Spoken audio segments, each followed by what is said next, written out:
Ooh, that's what I forgot to do.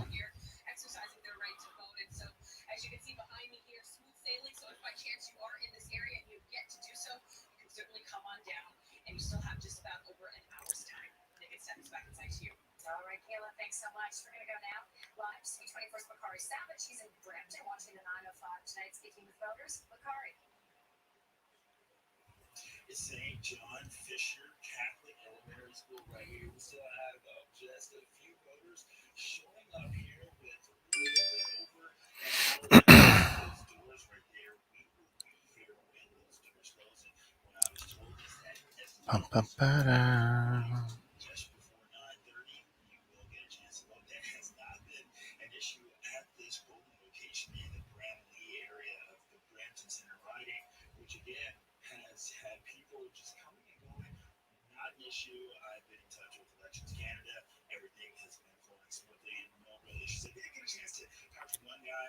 Down some call.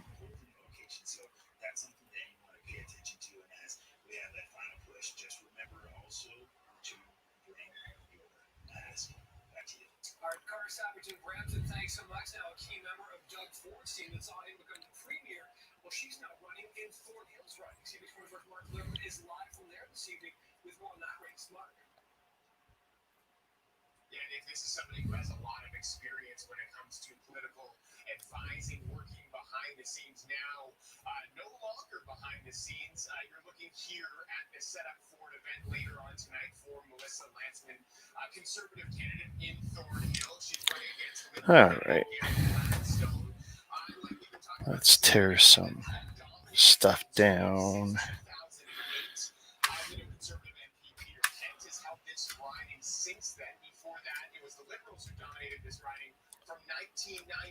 Come on, let go.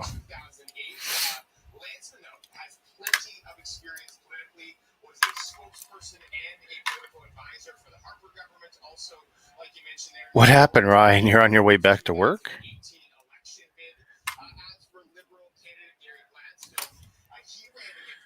Oh, God, you. I don't know how much I got to say. Let's see. Well, here's your live tally. Liberals 23, Conservatives 8, NDP 2. And I'll update that again shortly.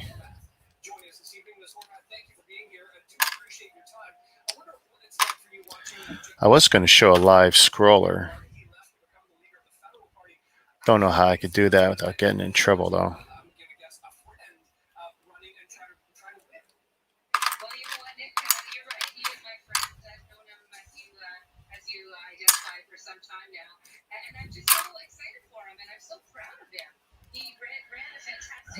Keep me amused. So why are you heading back to work? Wait a second. If you're driving, are you typing with your hands? What's going on? Or are you dictating?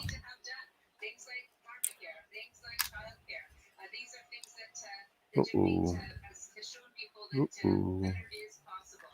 Oh no, am I going to need a lot of this kind of action? Well, not sweat it, that stays in there. That's the new rule. If I have troubles, it stays in.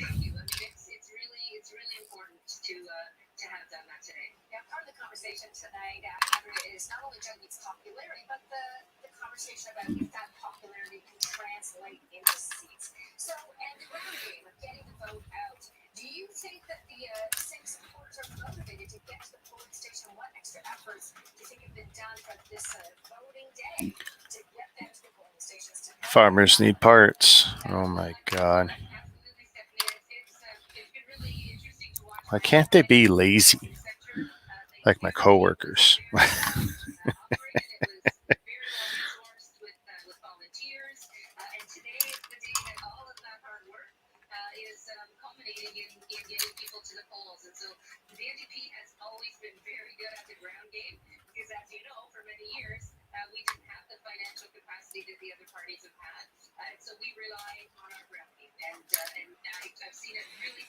Boy, this is going to be tricky here.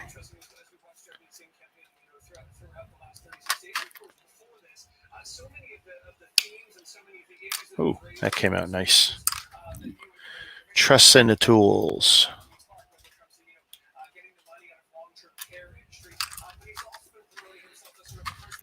So I'm already 3 tools in. Mega Construx, Lego Separator, and the Chinese one. And we've only just begun.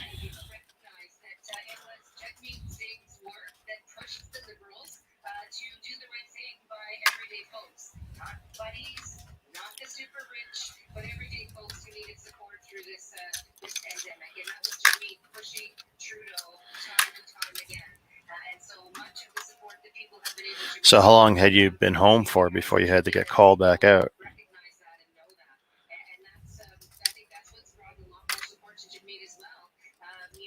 Come on out. I wasn't going to tear these down, but I'm on a roll. The more that goes down, the more I can build.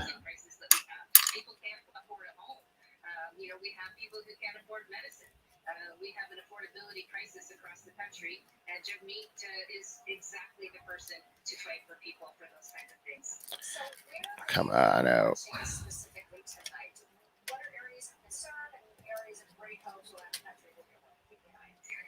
Well, I've been listening to folks like yourselves. I've been watching your program since it started this evening, and really, I've been listening to what some of the 15 minutes. Did you even get a chance to eat? That's where I would be drawing the line.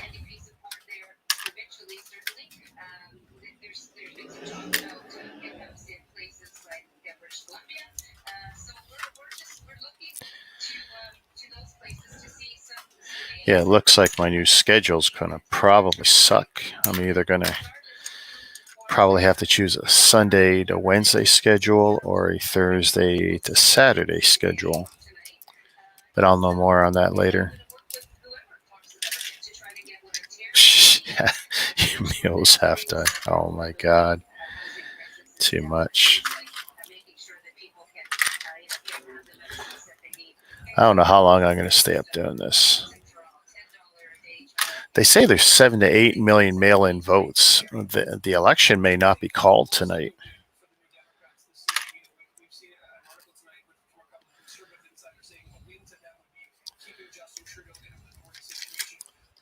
What's this? Guns or rope?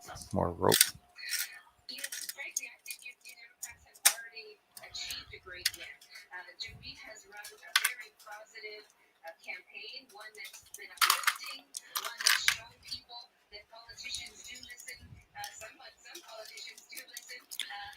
Doors.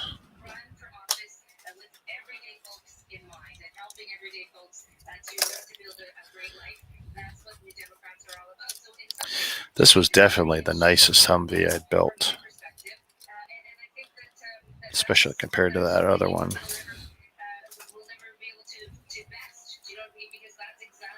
I mean, other than the front windscreen, there wasn't a lot that was the same.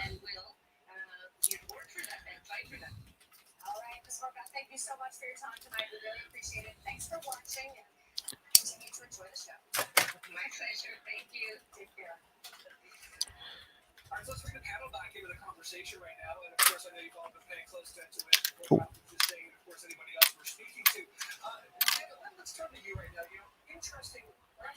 Hey, Brad. Yeah, I love these ones.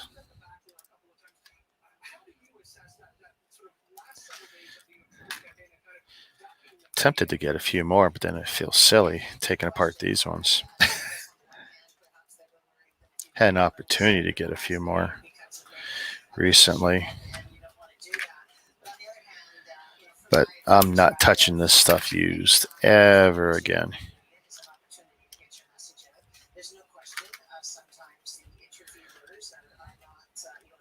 Pretty much all of these were new, but the other Mega stuff in the past I bought used, and it's so not worth the trouble.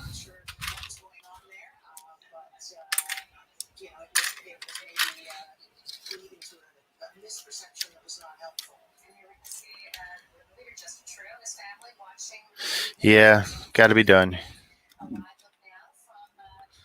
I want to see as much white space as I can in my cabinets. And to be fair, these have been crammed together for so long, you can hardly see them in there.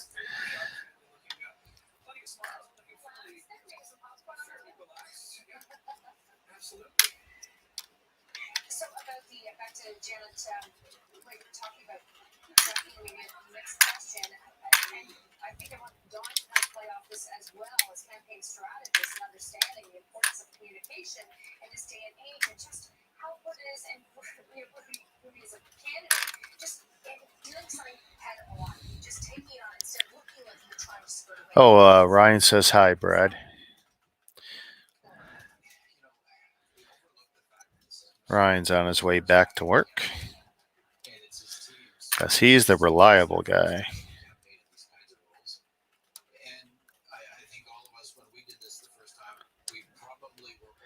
Me, I'd have that phone turned off.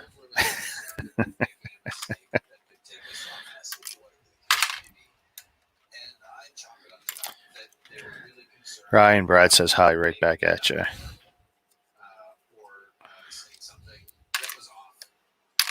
See that team effort, keeping Ryan safe. Oh, Jesus. Boy, I got lucky on that one.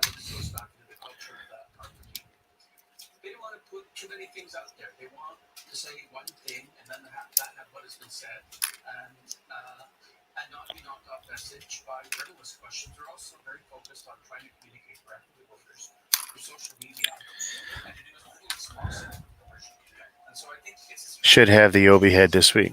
Hey, that'd be cool. If you can get the Obi head this week, I'm trying to think. What show is this weekend?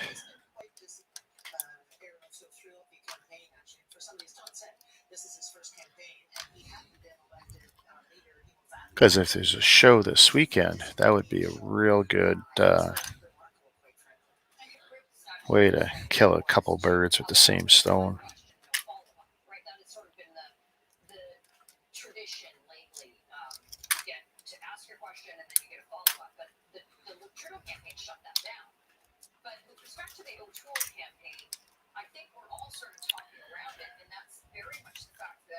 Got a message from Customs. Ah, awesome. That's a good sign. Now you just got to figure out which carrier is going to end up with it. That's what I hate. When my stuff, is coming through. Is it Pitney Bowes handling it? Is it someone else handling it? For me, Pitney Bowes is the worst because they end up handing it off to, for me locally, Intelcom.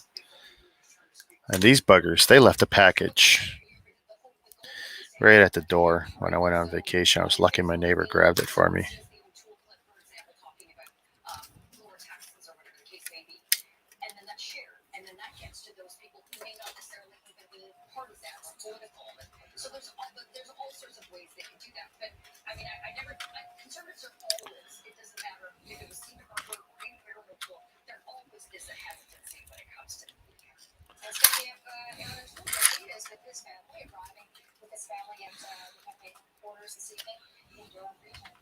Again, looking quite relaxed. A very nice family scene here as they watch the results come in live here. Again, they're of course still waiting to see how this will of course unfold throughout the rest of the country. Of course, we're seeing just very early results.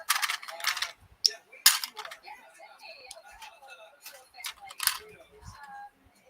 Maybe Zala, you have been itching to say something in this conversation about dealing with the media, something you had lots of experience with through your time, right? Why Stones use a shotgun?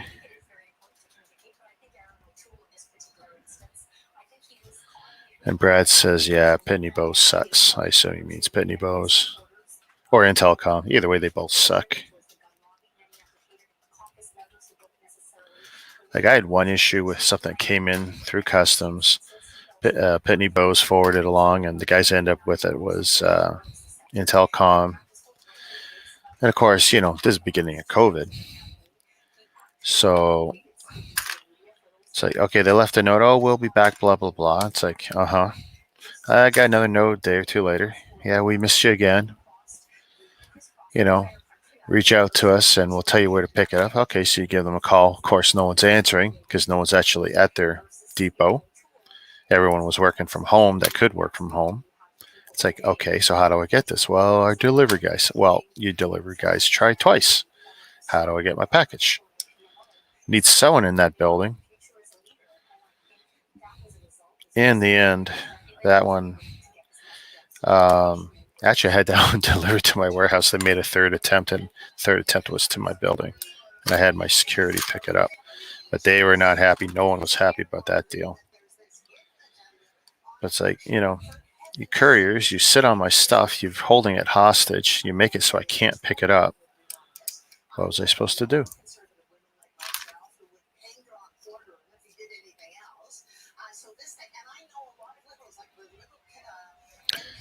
Two birds, one stone. Farm kids use. Oh, okay. I got it. No, right.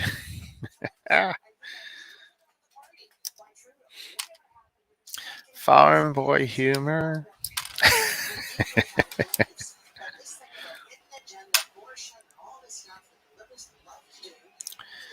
Yeebus. How do I get that off?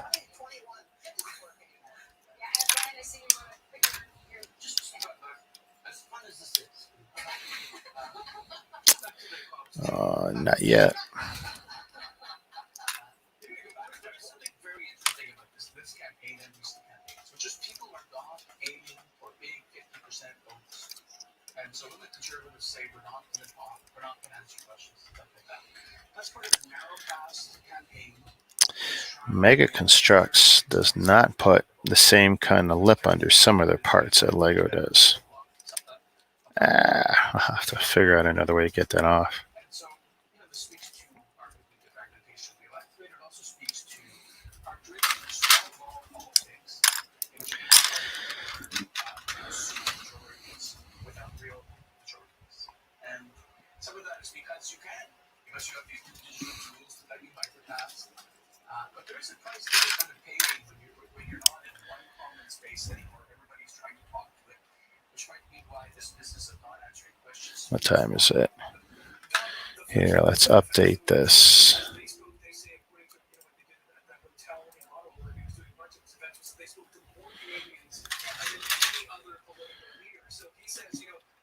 Uh, 24, 8, 1.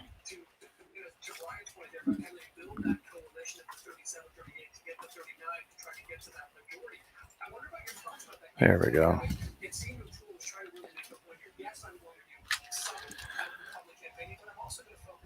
Safety and confines of this. Safety perhaps of two ways. Safety perhaps from protesters, but also safety of not being around people in a pandemic. And carefully filtered questions and town halls and all those kinds of things, right? So you're absolutely right, Nick. If it was performative to a large extent, which is I'm putting on a performance of talking directly to voters, but they're carefully screened. I like that. Their clips, their 1x1 clip is double the height. And I don't know if it's ABS. One thing they do a lot of, they mix different types of plastics and dense rubbers and silicones.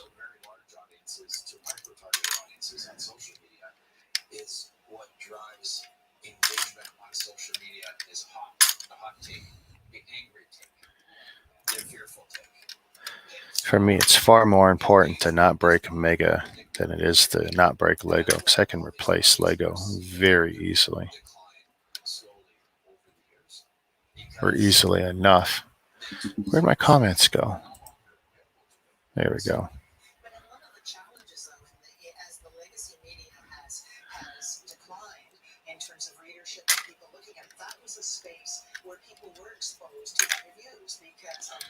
I figured I was going to be up watching, at least until I'm tired of watching the election. And I knew I wanted to keep banging out these teardowns.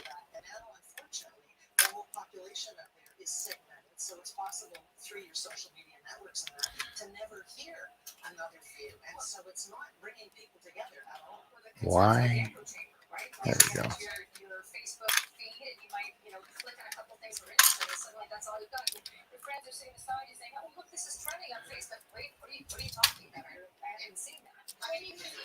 I wonder, should I be watching? Whose footage should I be watching? I'm watching CP24 just because it gives me everything nice, but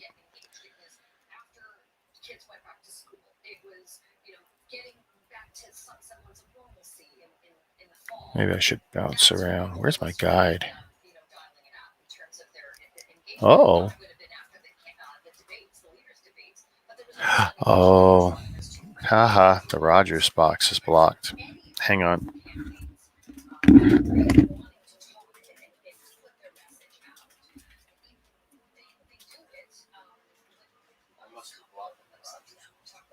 you working? No. Better either be eBay or porn.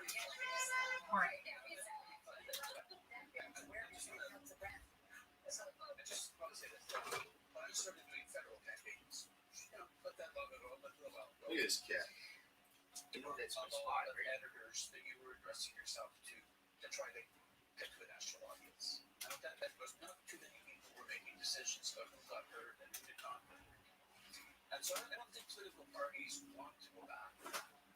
I don't think they want to go back to where they can't speak directly to voters. And that is what's thanks to the digital tools. The price we're paying is small higher targeted.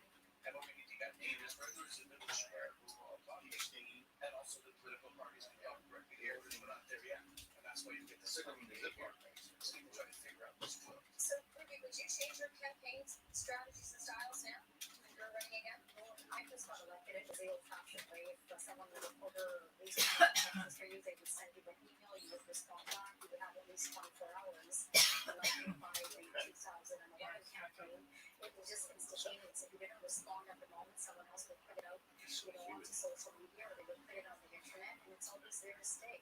So I think having instantaneous response is very important. You were talking about the video that you did in the shower. Whether or not people vote for him, it's actually built up his brand value. It's built up awareness. And I think Justin, when he first ran in 2015, as the leader, that was one of the reasons for that majority. His selfies were everywhere. He was excited, and they would post those selfies, and they would post it, and they would pass it along to friends, and so the substance part of it, there were people that wanted to find out about policies and have debates on it. Yeah, I know. There's like 8 million they're going to be counting, right? There we go. See, I couldn't. The Rogers box was blocked. So who's got the best coverage?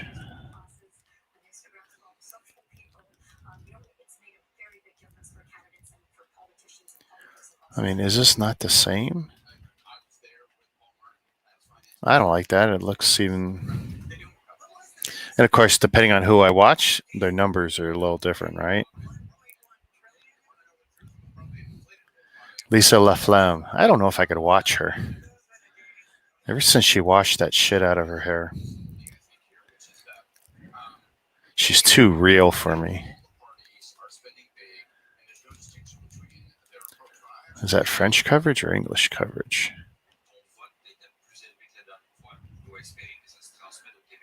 Oh, I like that even less. I might just go back to CP24, channel CBC.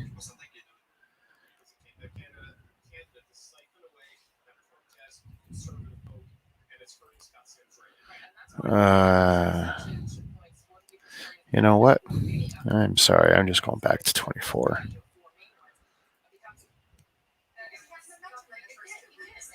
Plus, they run all the other stuff I like.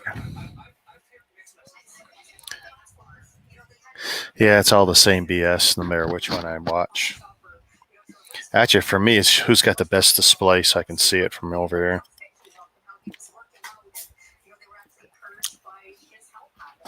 here. Well, that's good stuff. And Ryan will be right back. He's about to hit a cow. Screech! Cow guts everywhere. I gotta be careful because I'm very clairvoyant. My wife will tell you that. I make jokes about him hitting cows, and the next thing you know, he's going bouncing off a cow somewhere. Here, I want to bring that down a bit. Let's see. Take it easy, Brad. Have a good one.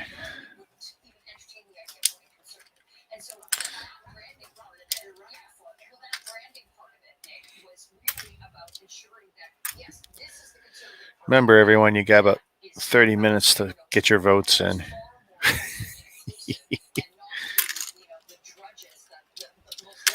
I voted last week. I don't wait.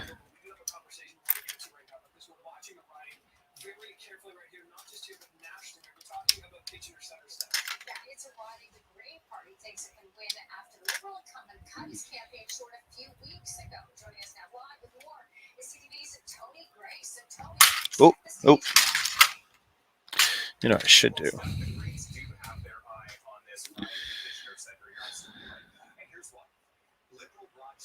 Who's represented the Biden since 2015, abruptly canceled his campaign, cut it short on Labor Day weekend, and that was after allegations of sexual harassment, allegations which he denies.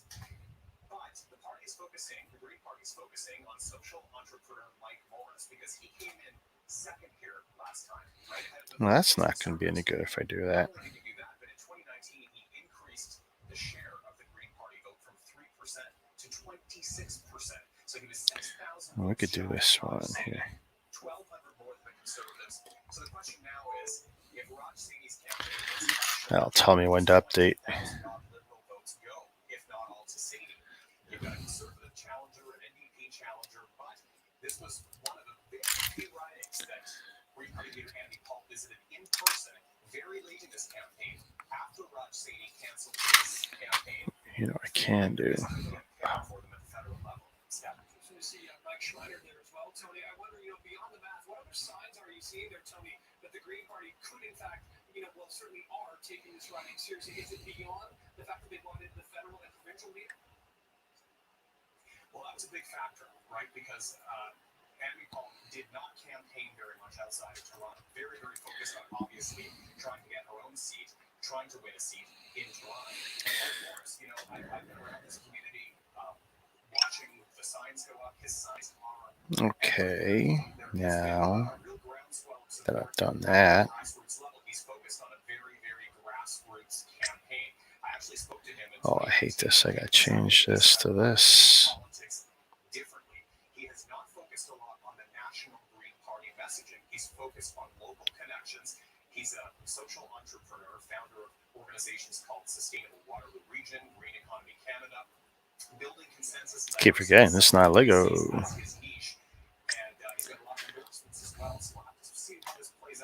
Come on, go away. So, Tony, what happens if the Liberal incumbent does win anyway, since technically he's still on the ballot, like what we have here in Toronto? It's Spadina for Europe. Exactly, and that's the question a lot of people are asking when you talk about those 20,000 votes that went to the Liberals last time.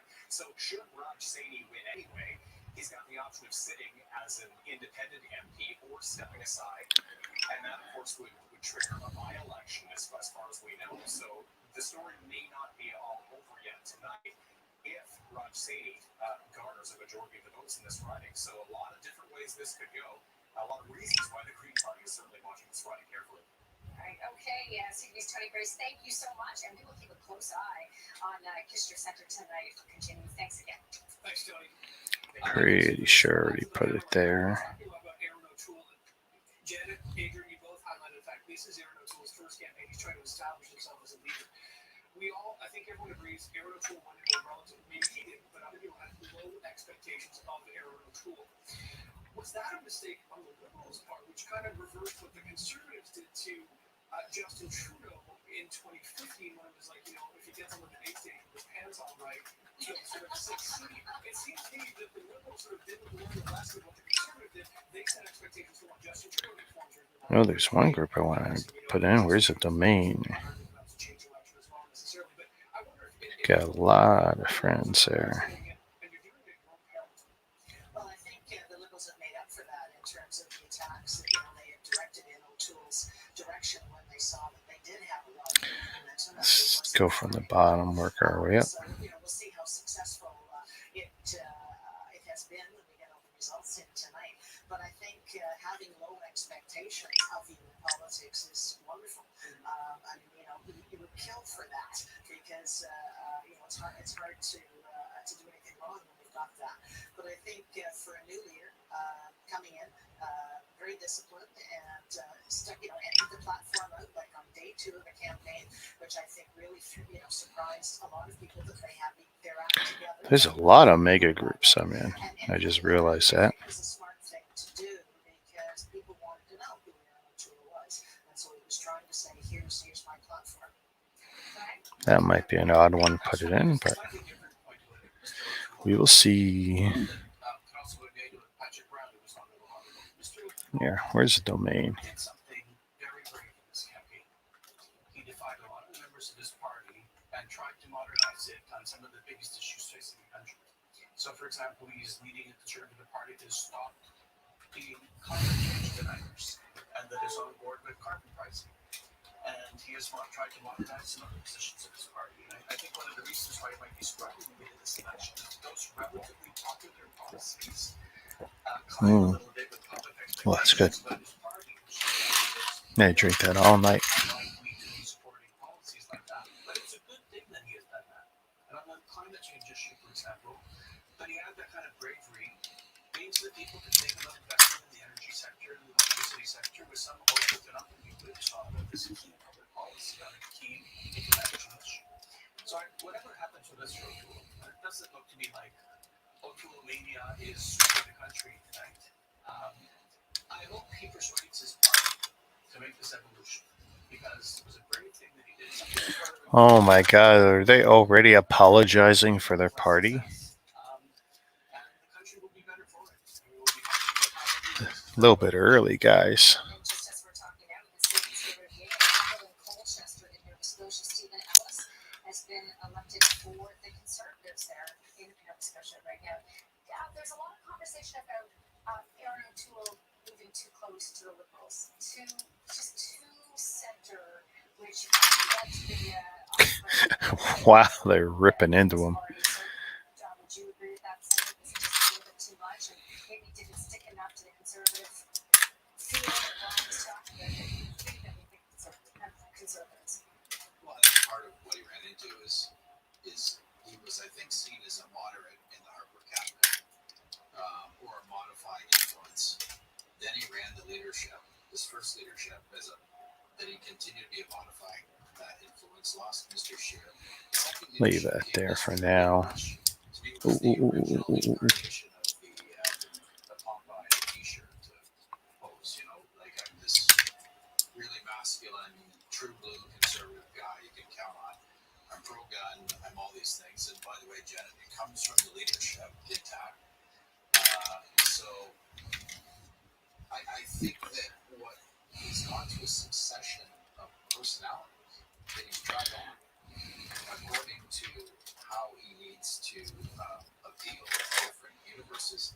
And part of the challenge, I think, has been, and why his momentum stopped after the first couple of weeks, is I think people got really confused.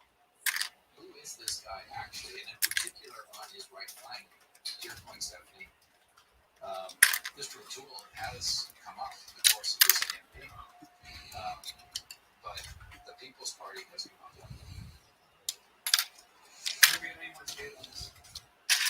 In terms of what Brian said, I think the country will be much better off in terms of the direction that Aaron O'Toole has tried to take the party.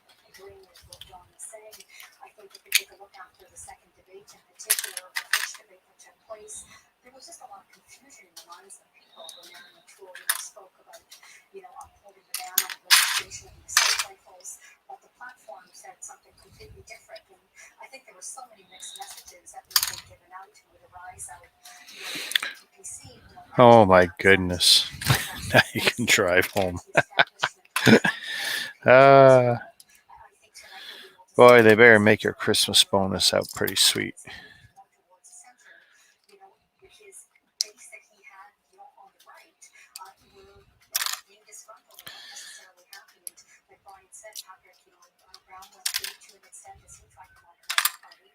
We'll have to see, what the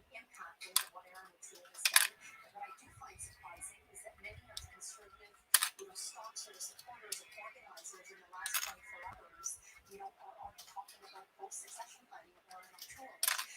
So what he has done, has that worked? I guess we'll find out tonight. But it was also interesting to see the reaction of his party members. 45 seconds, Adrian, a couple of days ago. Christmas bonus, sure. Says this is not your dad's conservative party. Yeah. Well, I think part of what his point was is Brian Mulroney is still noted as arguably the greenest prime minister this country has ever seen. And at the time, that was called the Progressive Conservative Party of Canada.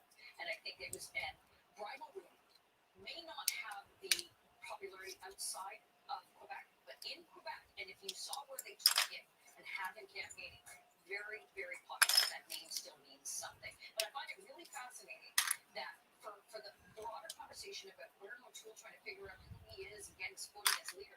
I mean, we've had a leader for the last 6 years of this country who's more interested in the hair and makeup department and the wardrobe department than he is about Oh, they're ripping off. Oh, man.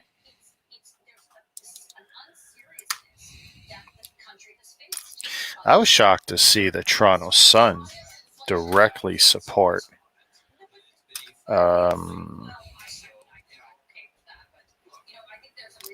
O'Toole.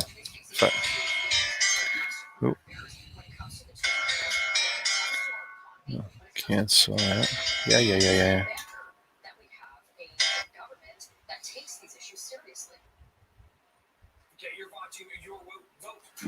Here, we will update our.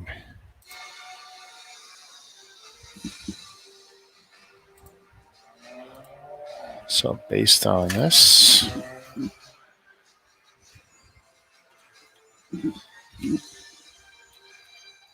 $39100.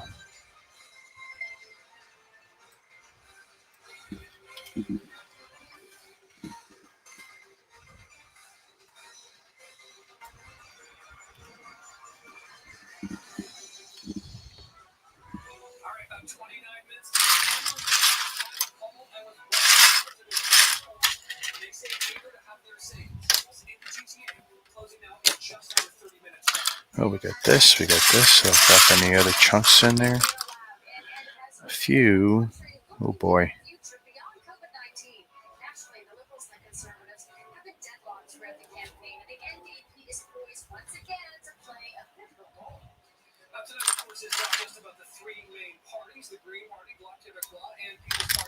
Okay, tear these apart so they can't just accidentally break.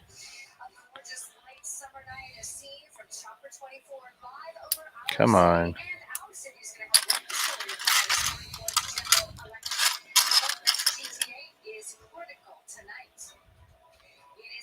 Ooh, I gotta take those out too, huh?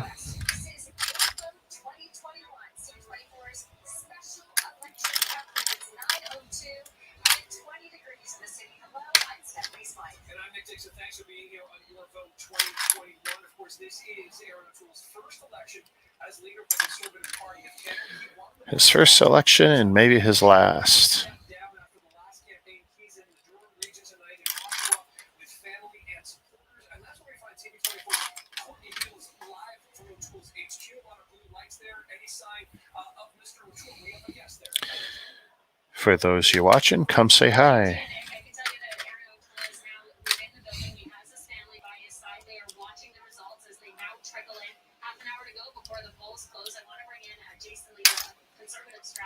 Let's talk a little bit about some of the results that we're now seeing in some games in Atlantic Canada. Your reaction to what we are now seeing tonight? Yeah, pretty encouraging results out of the game. Now it's early in the night. We still don't have any results from Ontario, but up in popular vote and up in seats in Atlantic Canada. So for Aaron O'Toole to win tonight, he needs to do well in Atlantic Canada. He's going to hold what he's got in Quebec. He needs to do very well in Ontario and to have a fighting chance as the night goes on. So these are very results to kind of start. That's not good.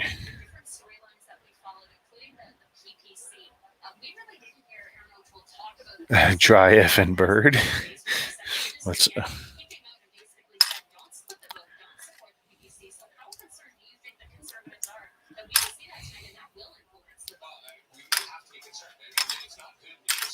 NBC is stealing a few votes here and there from us in tight ridings. So that's going to mostly have an impact. Out in Calgary, some of those areas where it's a close urban seat and some of those votes might make a difference. I think O'Toole is being especially a vote for Trudeau. If you want to get rid of Trudeau, you got to vote for me. So it's a real issue, and it could affect the vote. We're going to have to see how that goes. If it does in fact impact the vote, do you think there will be conversations over whether Aaron O'Toole should stay on as leader? Is it too early for those conversations, or is this something who may not be able to unite this party yet? I think he's united the party. I think he's run a terrific campaign. I think he overperformed. You're talking about a guy who was essentially unknown 6 weeks ago, and I think he's gone from that to somebody who's very competitive in an election campaign against a political behemoth. Mr. Trudeau is a political superstar. He's a global superstar, and Mr. O'Toole is sort of neck and neck with him here tonight. So I think most conservatives are really pleased with how it's gone. I think we're going to see how tonight goes, and they'll make a decision on how to move forward. But I think most conservatives are really happy with Mr. O'Toole's performance. You know, there are quite a few PPC supporters in Alberta, and this is a province in crisis right now. And Mr. O'Toole faced questions about whether he still feels the premier of that province did a better job handling the pandemic over Liberal leader Justin Trudeau. He wasn't direct in answering those questions time and time again. Do you think he should have been? Listen, Mr. O'Toole has to explain his own performance. He's not running any of the provinces. He's not running the federal government. And I actually think he made a really good point, which is my focus is on why Mr. Trudeau called this election. Here we are in the middle of a pandemic. Oh my God, these people are all broken records over and over and over. Finally, sir, what will you be watching for this evening? I mean, the polls are getting ready to close in Ontario. Vote-rich GTA, all eyes will be on this area, the general area. What will you be watching? Yeah, three things tonight. First, is the Block able to continue its momentum in Quebec and stop Mr. Trudeau there? The 905, that's where this election is going to be won and lost. So areas like we're in right now, Durham region, Halton, North Halton, York region, Brampton, Mississauga. If the Conservatives are competitive in those seats, we've got a really tight election, and we're going to come down to the wire. And then if that's the case, then we're looking at BC. We're leading, we're neck and neck with the NDP. YouTube, Twitch. Hey, look at that. Cool. I have one more question, sir. If you could quickly squeeze it in. There's some reports tonight suggesting that some members of the That's good stuff. saying if there is a local minority government, it would still be a success for Aaron O'Toole and his team. What's your take on that possible perspective here tonight? I think 6 weeks ago, most Canadians, including me, thought Mr. O'Toole or Mr. Trudeau was probably going to win this campaign. And I think when I look back at the last 6 weeks, I just think he's overperformed. Mr. O'Toole's overperformed. He's done really well. And I think holding 6 weeks ago, that was a very legitimate sort of goal for this election campaign. I think he's overperformed, and we're neck and neck here. So we'll see what happens tonight. It's going to be interesting. Thank you so much for your time tonight, sir. I'm sure we'll talk to you again maybe quite a few times because we are expecting it to be another long night. Again, it's fairly quiet here in Oshawa. There aren't even any volunteers or supporters. Just can't we expect them to arrive in about a half an hour's time? I think these guys are drinking their own Kool-Aid. Just taking a look at the potential seat change right now. Taking a look at 4 and for the Liberals have lost 4 seats again, 5 for the Conservatives have lost 1 for the NDP. We don't have all the specific ridings yet to break this down, but that is the Atlantic potential seat change that we're looking at right now at this point. So that's, that contrast to the bottom of the usage is 2391, etc. So again, these are potential seat changes, not official seat changes at this point. We of course have seen several Liberal incumbents and Liberal cabinet ministers be elected, but also there have been an upset or two in the Atlantic region, and that's why we're seeing this potential seat change here. So again, this is certainly something to keep an eye on. Yeah, you think these were a solid piece store, but they're not. In the meantime, the leaders of the 6 federal parties are going to be crisscrossing the country tonight. Most of them are back in their home ridings awaiting the voters' decision.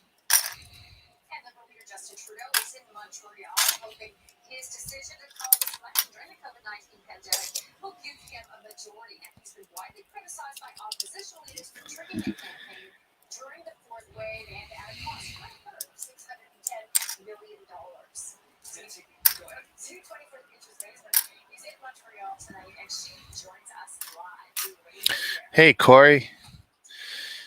In a hobbies in the house on election night.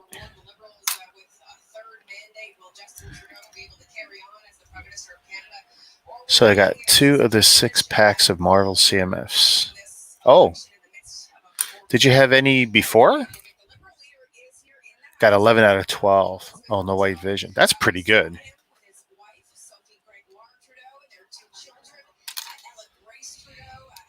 I know a few who got 3 of the same figure in one of the 6 packs.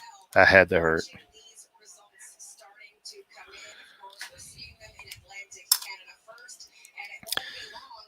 Sounds like I'll be able to pick up mine maybe this week. If Brad has my other set, then I could visit John and pick up all my outstanding stuff out there.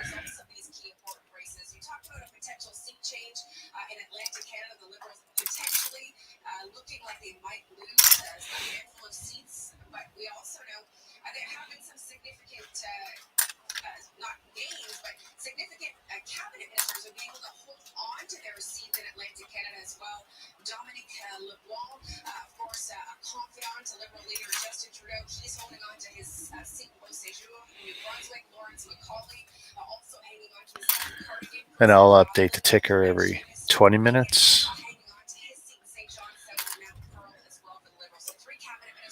Figure that's more than enough.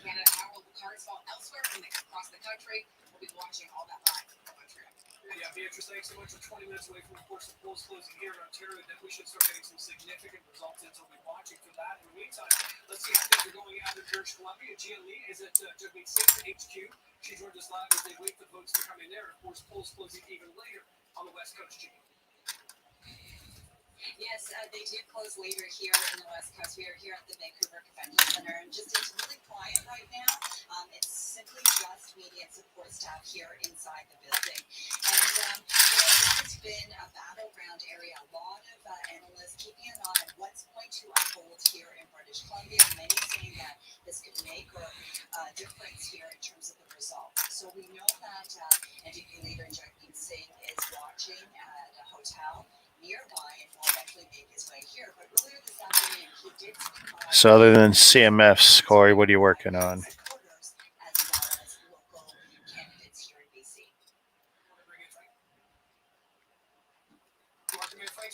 As you just heard me say, perhaps his election very closely staffed. Yes, and Mayor, Mayor, are you with us? Mayor, can you hear us? Mayor's connectivity. Okay, hello there. Thank you for coming on. Your vote time is 24. We are going to speak to mayors from the GTA, and we are wondering what you are watching for tonight, Mayor Scarpini. Well, I think here in your region, we're not going to see any upsets, I don't believe. I think, generally speaking, the MPs that are in office, prior to this election being called, are probably going to be back. Certainly, the Liberal MPs, Francesco Severo, Vaughn, Helena Jassic, the Minister Mary Hay here in Markham, and I really expect there to be upsets, and I think that really speaks to the fact that there just wasn't enough momentum to see those changes come about. The one thing, obviously, in Thornhill, we're going to see a new representative because Peter Kent did not run again. And by the way, I want to say, when I did an election, to really say thank you to Peter Kent because he's been an excellent MP for his community in Thornhill. And I have to tell you, he worked very closely with the city of Markham, and we got a lot of things done, particularly when Peter was in government. But in all likelihood, Melissa Lansman will probably be the new MP there. And if the Conservatives are able to speak on a victory tonight, that's someone here in your region that probably has a chance of landing into a cabinet for a Conservative government. But not sure if that's going to happen. But if it does, she has the best shot of all the people that are running here in your region. So it's interesting there, because of course 905 is an area sort of the Conservatives look like everybody, of course, coveted, but if you want a form of government, then it would seem that the two parties have the chance tonight are, of course, the Conservatives and the Liberals here, that 905, particularly north of Toronto, that we're seeing thinking that perhaps there may be more than a switch towards you here. So what do you think That went pretty good. based on the assessment you have, you're kind of reading the tea leaves. Probably should protect that.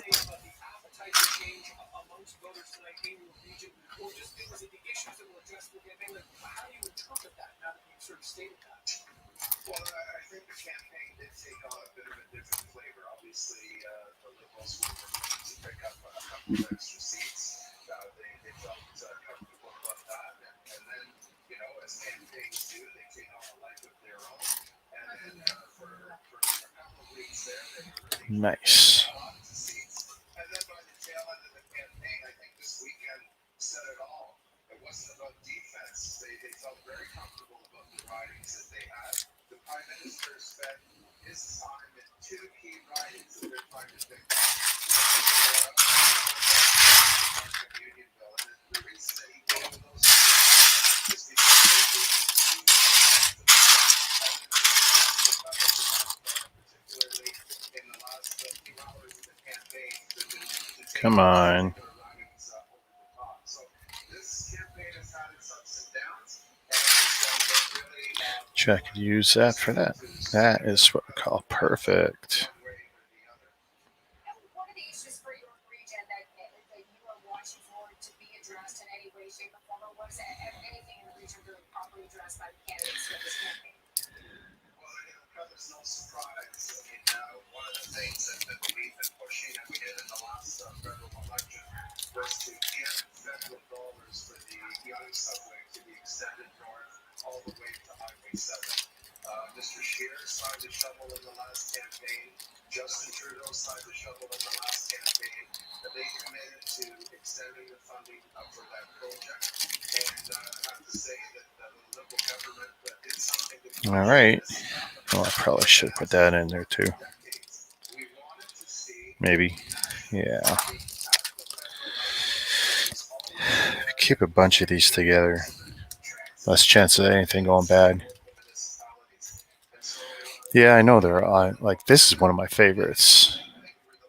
Then you get this Humvee, which is not as nice as the one I just took apart. And that came with, let's see if I can move some of these out a bit.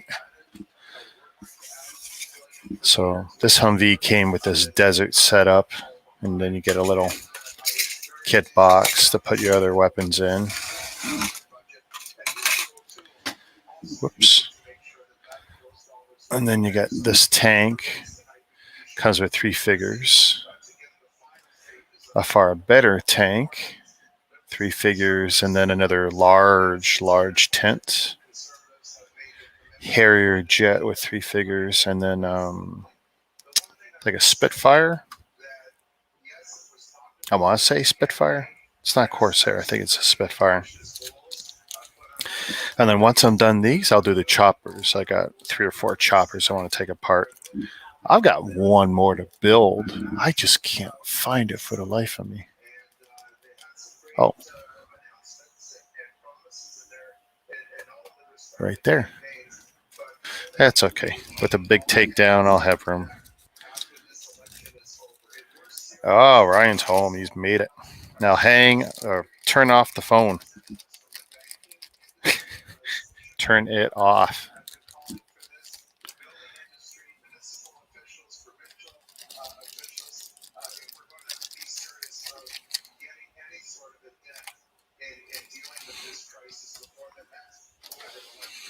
Okay, so we got all of this.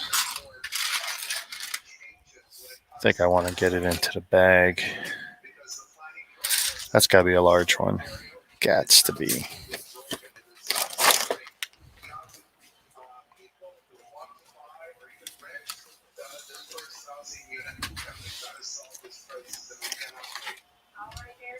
Thank you so much for your time tonight. We appreciate it.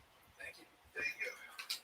All right, speaking of British Columbia right now, we're going to check in on NDP leader Jagmeet Singh. He is watching with his wife, Dirka, of course, as the results come in out west. Of course, polls aren't going to close there, of course, for another hour. Mega Construx. DPB 57. Call of Duty.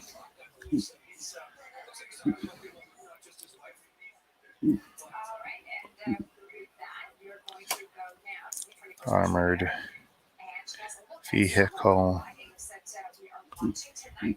Charge. Would be nicer if they could call it a Humvee, but then they got paid licensing fees. It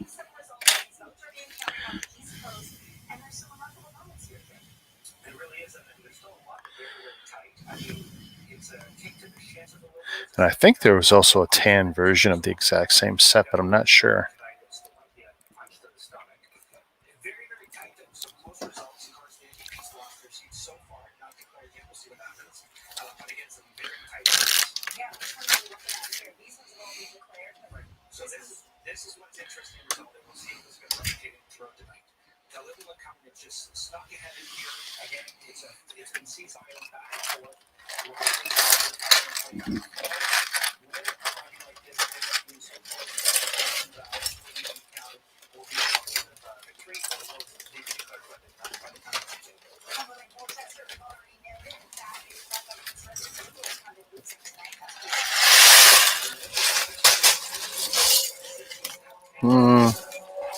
Yeah, it's definitely too much for the medium bag. It's okay. When it's done, it'll lay flat like that and be pretty good in the bins.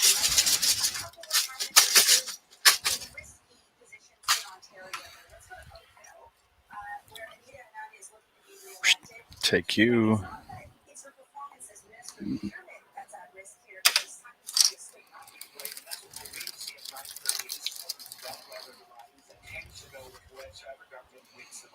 So yeah, Anita Arnaud, I'm not quite sure. I East Megan voted for the first time today. I don't know which she chose, but I feel like Anita Arnaud did experiment. It's gone successfully well. If it was just for her, I'm sure she'd win. But Ba, ba, ba, ba, bum.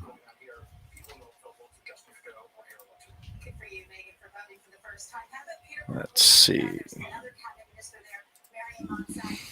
Controversial that she addressed Muslims in Afghanistan, specifically the Taliban, and others. Some people think that might suffer tonight.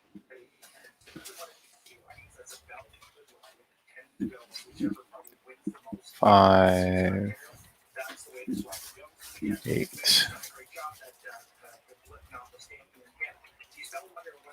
The reason why these people are county ministers is because their neighbor has a profile so that they can try to withstand a swing if it comes their way, and they will have the momentum that some of the conservatives are hoping that they have. Finally, another riding that I want to get here is Aurora Oak Ridge's Richmond Hill. Leona Allison, elected as a Liberal 2015, crosses the floor 2018, runs as a Conservative in 2019, is elected. What's going to happen here tonight? Makes up the victory in 2019, but again, we expect us to be very close. Of course, Leah Taylor Roy, the Taylor is a brand name in this region, our father, her brother. Again, very close to that selection. This will be a bellwether, and the Liberals were hoping to pick up a seat like this for a majority. It'll be interesting to see if Trudeau can pick this up for two. Boy, that's a lot to put in a figure pack. Okay, Rich, me too. Thank you for that. We certainly appreciate that. Interesting to watch those key races. And as we, of course, wait for results to come in, we're going to go live to the polling station in King Kong. Seeing as, of course, Mark Rubin is repositioned there. He jumps live with the details some more. What are you seeing?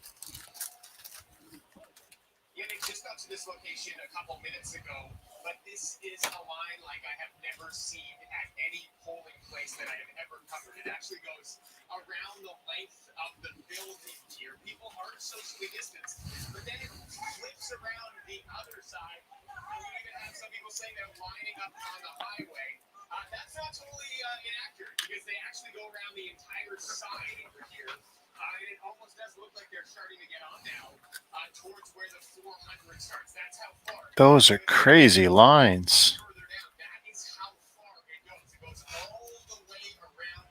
Had a chance to speak to some people who aren't even close to the front of the line, saying they waited 45 minutes. How long did you guys wait? Did you guys wait a long time? An hour and 35 minutes. What have they told you anything so far as you've been waiting? No news, nothing. I don't know if they're taking us out or I don't know. I was going to say, when polls closed, did they tell you if they were still going to allow you to be able to go inside? But they did? What did they say? They said they're going to continue the vote. Even after 9:30? Okay, and how long ago did they tell you guys that? They assumed that. Nobody, just assuming.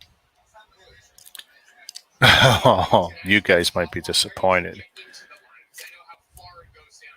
Oh, you guys actually know on the highway, yes, all the way on the highway.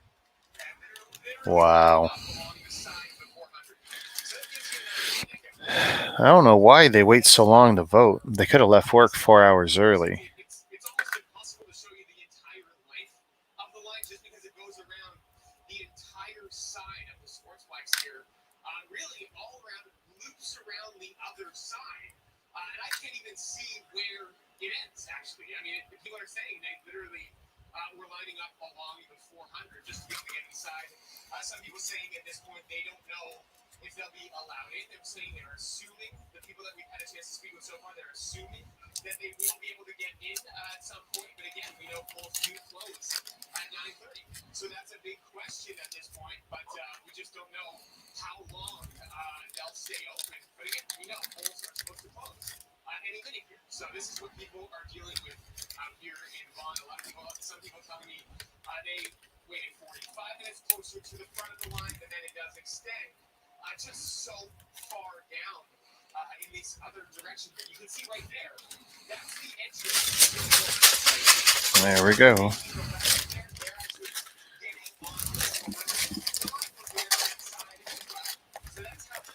Did you vote, Ryan?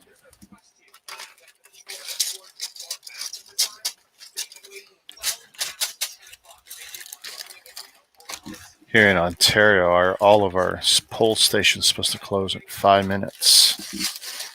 And they showed this one line. It looks like it's about 1,000 people long. Good luck, people.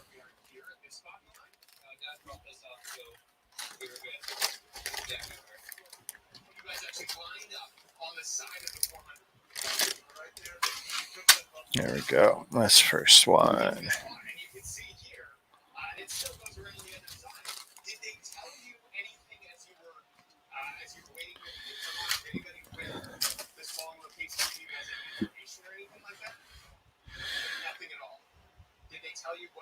Oh, did I not do this one? Nobody told us what they were expecting for extension. I think they should do it. People are still waiting. It sounds like people seem to be keeping their patience for the most part. Have you seen? Has that been the case for what you guys have seen? Let's see. Closer to the front, obviously, that a lot of these people who are lined up, wrapped around the side. Must be extended at least 2 hours, I guess. But the time I've seen, people are still coming. Yeah, from seeing all these people, that's what we're seeing. I can say the same thing. Let's see. FEG. Never seen anything like this. And covering a lot of different elections, I have never seen a lineup like this as well. It shows you how far it goes. Heavy tactical cargo truck. Looks like the front of the line. Looks right to me. Where it actually gets into the building. I did hear from somebody off camera as well a couple minutes ago that was saying there is another entrance. How long have you guys been waiting? 45 minutes. 25 minutes. Have they told you guys anything? I know. Oh, back there. 45 minutes. Even if it's past 9:30, that's what they're telling you. So that is something somebody else was Currently tearing down Mega Construx. Call of Duty. There we go. Another awesome set, of course. Excuse me. Look at this thing. Cargo hatch, or not cargo hatch, man hatch. Doors that open.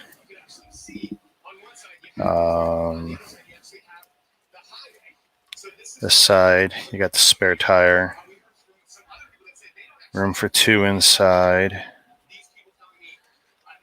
The top comes off. Give you access through the top. I mean, it was a great set.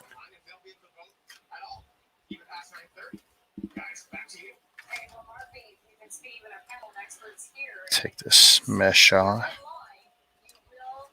Got all these great figures. Big piece of mesh. I'm surprised they're not in there mostly in the line at this point, but I guess this is something you might never have expected to see.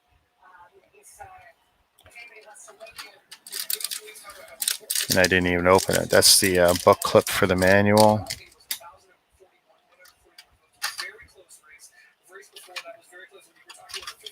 See if I can get these figures out.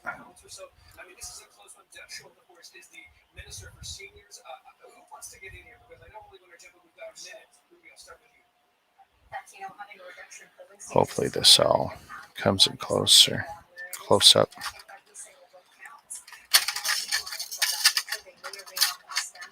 There's so much room, I kept all the extras with it. Box. It's puller, which I've done frequently.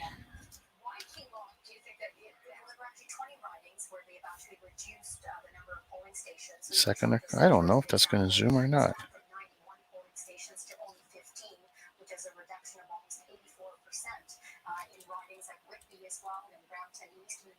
It doesn't look like it's particularly zoomed. Let's see. That looks a little better.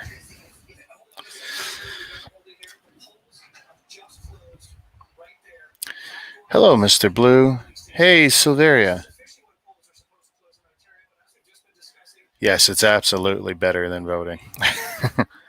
And if you need to know, I'll keep you updated.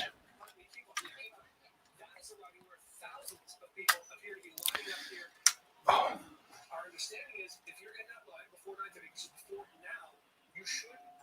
Just check and make sure I haven't screwed anything up.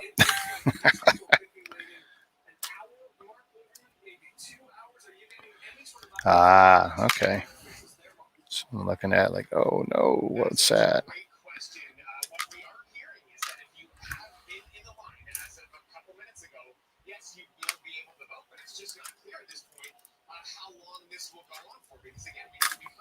Yeah, they can't let them.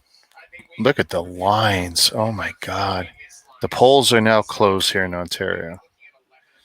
Wow.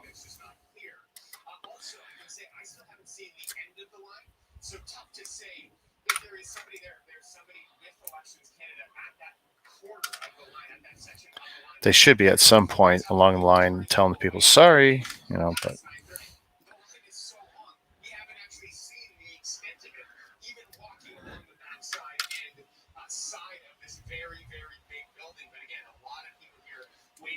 Shazam, Mr. Blue.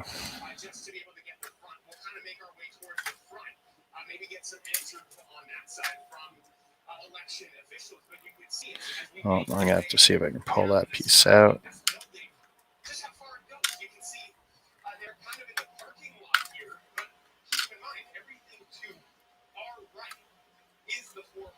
So again, this is where people are having no choice at this point but to get into this line and deal with all of this as we now move past 9:30. A lot of people here still waiting. A lot of people, every single person I've had a chance to speak with so far says they haven't been informed. Impartially disassemble is still looking cool.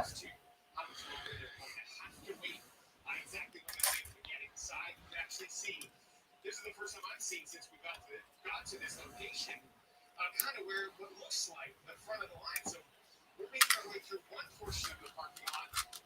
There's the other side. It actually wraps around another section of this parking lot. Wow, this is absolutely massive. I can tell you there are officers on one side of this parking lot making sure cars going into the parking lot where we are located here. It wraps around one side, goes around the other. So yeah. One thing I can see that we've checked out in the newsroom is according to Elections Canada, they'll go to the very end of the line at 9:30 on the dot, so it's now 9:33. So wherever the end of the line is to signify the cutoff, so everyone should get in who's in line to vote right now. Let's bring in some of our panelists for a second. Brian Todd, you wanted to say something about this moment? This is kind of outrageous, I have to say. You wish you could vote for a new president. Why, you're not liking your current one yet? Turned out to be true, not just politically the results, but also what we see there, which is that it was a serious. You've only had them for like 6 or 8 months. Can't be bored of them yet. I love these planks. textured brown tiles. having an election in which it is not the same Really nice. the election. And now we're seeing the consequences. You know, I was really hoping this would not be true. This is not what it was like in our church, in our neighborhood. When I voted this afternoon, our rate was at 15 minutes, but this is outrageous. And it'll be an enduring image, I think, of this election. $610 million on current results to give us basically the same problem back with this going on. I think that's part of the narrative of this evening. I think Brian's correct about that. We've already kind of discussed that from the beginning, but in back in November, Elections Canada actually went to Parliament to implore them, really, to change some of the ways that we voted in this election, particularly they have it versus 12-hour one day to 8 hours. Oh, that's nice. That was rejected and that was ignored. And so as people are standing there and thinking about why am I in this election, or why am I standing in this line to vote in an election where we're going to end up with the same results, there is going to be that frustration. And, you know, we all want people to be able to exercise their franchise. We all want to see the democracy in action. And this is it. But there are fundamental problems that Elections Canada tries to address. Biden isn't so bad. Couldn't have done it. Look at that. Even with all the stuff stripped off, still looks good. Well, you know, come back to what we were talking about earlier. This has characterized all of those presidential elections. Now we're gonna make it look a lot less like a. Ooh, those tires are so soft. Lineups, and the results came in very late. Some of these polls didn't close till 11:30 midnight BC time, so you want to talk about staying up late. So you know, I think that there must be something happening in this polling station. Maybe for some reason they're particularly short staffed. Because the reports that we have. Ooh, there's 2 of my many stickers. Tell me what this is. Always a good idea in case my phone couldn't. So, you know, I'm hesitant to jump on whatever the situation is and came wrong and say this is an example of the entire election. Well, people can vote, Janet. Absolutely, and they deserve to vote. Absolutely. I mean, they took the trouble to come out, they took the trouble to stand there, and they deserve to vote. And the problem with, I mean, you know, and we've made the point about the election in the middle of the pandemic, and we just talked about how many poll stations were closed. So, I mean, it's been very challenging for Elections Canada to actually run. Hey, Jason. Yeah, time to tear some of them down, make space for others. Some vehicles, some tanks, 2 aircraft, and then when I get done those, I'll do maybe 3 choppers. We're not there yet in Canada, thank God. But when people are mad, when they want to vote and they can't vote, it starts to fuel a lot of additional anger, which is not good for the system. So I hope they can get this sorted out and get this. They're moving. I mean, the line is moving, which is good. We're going to go back to our Mark Liverman, who's there right now, and see, Mark, have you been able to talk to anybody at the polling station and hear anything more about having been in this situation? So far, Steph, we haven't actually been able to get to the front, but we will any minute here. But I have had a chance to speak with a few more people on this section of line. A lot of people who say they've waited now an hour and a half. Everybody in this line are now telling me that they are going to be able to vote. The big question is when. This section of line, I spoke to a couple people here a couple minutes ago that were saying they waited an hour so far. Have you guys waited about an hour? So polls are technically closed, but there's like 2 hours worth of people still in line. That is crazy.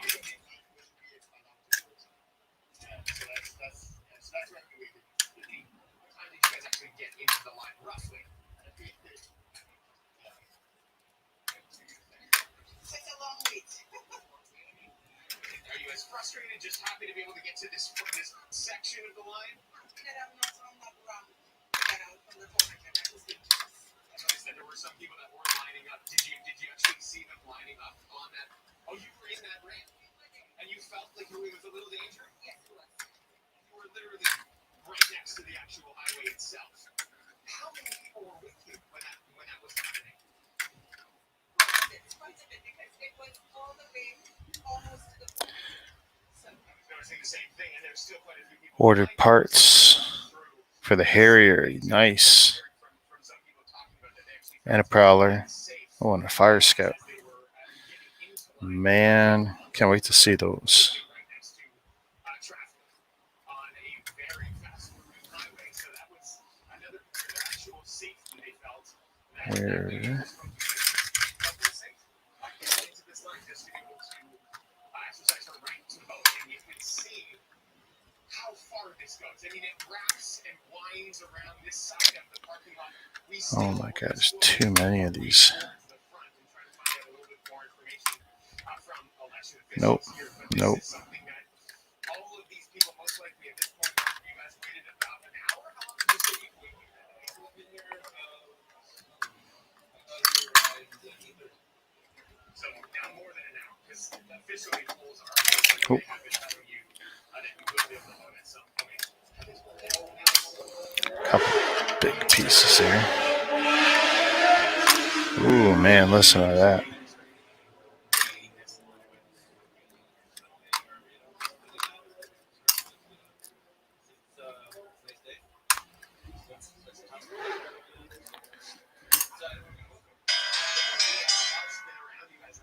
I will say, I mean, most people, a couple people were obviously visibly frustrated, but it seems like. Let's see, what do we got? That's what created this situation. Because of the pandemic, we were unable to. That can't be. Is that 38 for the Liberals? The situation here, we're going to deal with it. And obviously, more people ending up at this specific location. Yeah, when public schools are open, it's a lot easier for everyone to disseminate themselves between the different locations around the city. yeah, that's But interesting. when it's one central location, it creates a little bit of a 37. Just went down. So the actual entrance, it looks like it's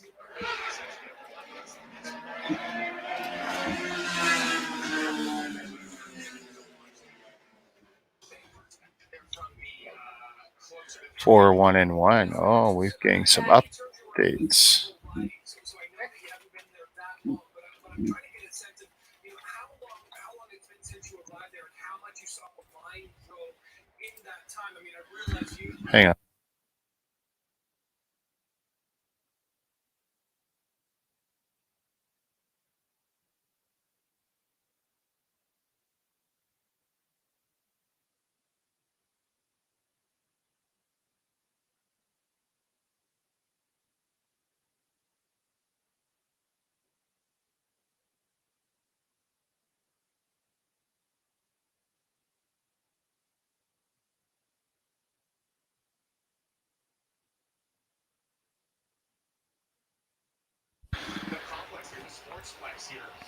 And if your phone's getting hot, take it out of that case.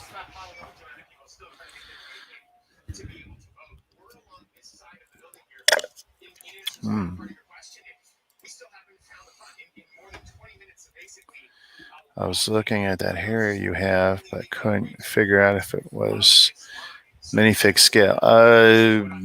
Yeah. Let's see if I could do this.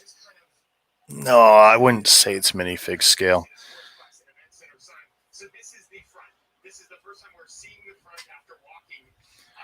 I mean, when you look at it here, I'll turn it sideways.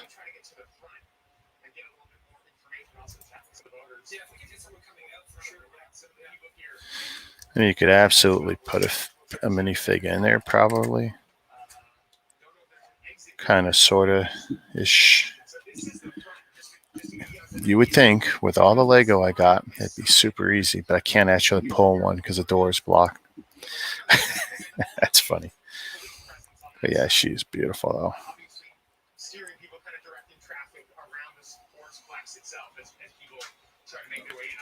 So she got a good shot. All the landing gear goes away. This gear will actually fit inside. Same with this one. If you fold it up proper. Let's see. What's the proper way? Yeah, goes in. You can fold it up. I can't imagine what that. You can fold it a little better. I'm a little lazy. Yeah, that's everybody was just It's definitely nice, and definitely one of the prize pieces of the collection. Yeah, appreciate the feeling of it. exactly yes. So also too, I mean, you see how long. Thank you so much. You see how long this just side of the building. So And of course, this that nice angle to the wings, really nice. you know what? I've had communication. Was there any other communication to you guys? Let's see, am I able to put it back? Okay, no communication. What were you guys dealing with? What were you? But nobody told you guys anything, even when you got to the front. And how long were you guys waiting? I know you were back there. 90 minutes as well. 90 minutes. So now a full hour and a half is how It could definitely be replicated in Lego, but handful of unique parts. So it'll just take a little engineering to get around that. that as long as you were in the line by 9:30, you were going to be able to vote.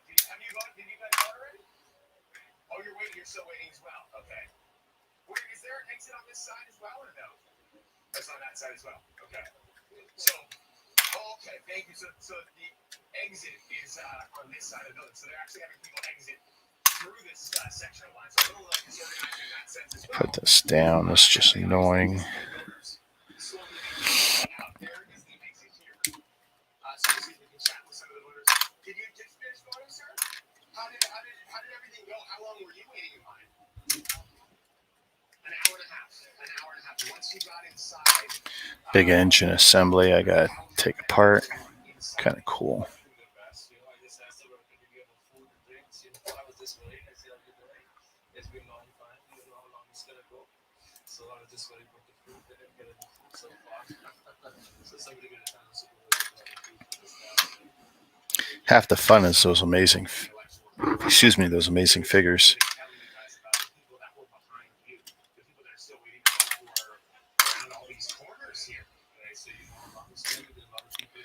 Take these seats apart too.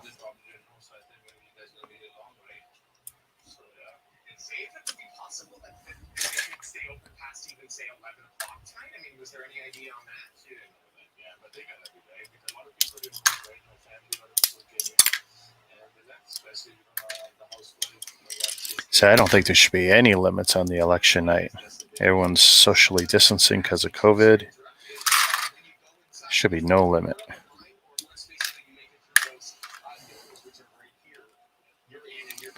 Do what it takes so everyone can get their vote in.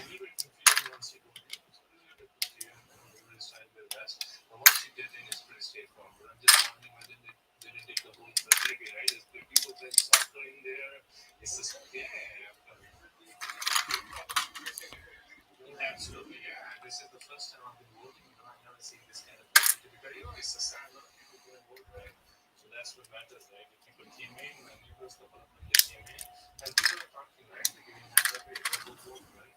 You know, it's going to play out. You have to tell how much of the building did you? Was it just one section of the building that wasn't being used? Were you able to tell how much? Yeah, I think this is a software shooting, right? So I think they only use two bombs, but on the both sides, the people are playing software and everything, right? So it's just they're gonna make it convenient, right? If somebody wants to vote, and the good thing I came this time, this imagine somebody trying to come before it would I would have missed it. I wouldn't wait this long, you know. So this is the thing, right? Anybody leaving the line while they're waiting, like in front or behind you, just out of The line up is huge, right? So most of people are doing that. They're saying, okay, we can't. It doesn't make sense, right? And I had a second thought. My brother called me, "You sure you want to vote?" I say, "Yeah, I would," but then you're second guess everything, especially with the driving. It's hard to get in. There's a traffic jam, so it's not creating. Frame still together partially. I'm pretty sure they messed up. Big time they messed up. I was going to ask you, I do see somebody is handing some people water, but were you getting on where the 400 on ramp is as well? That's what I started. Yeah. Did it feel?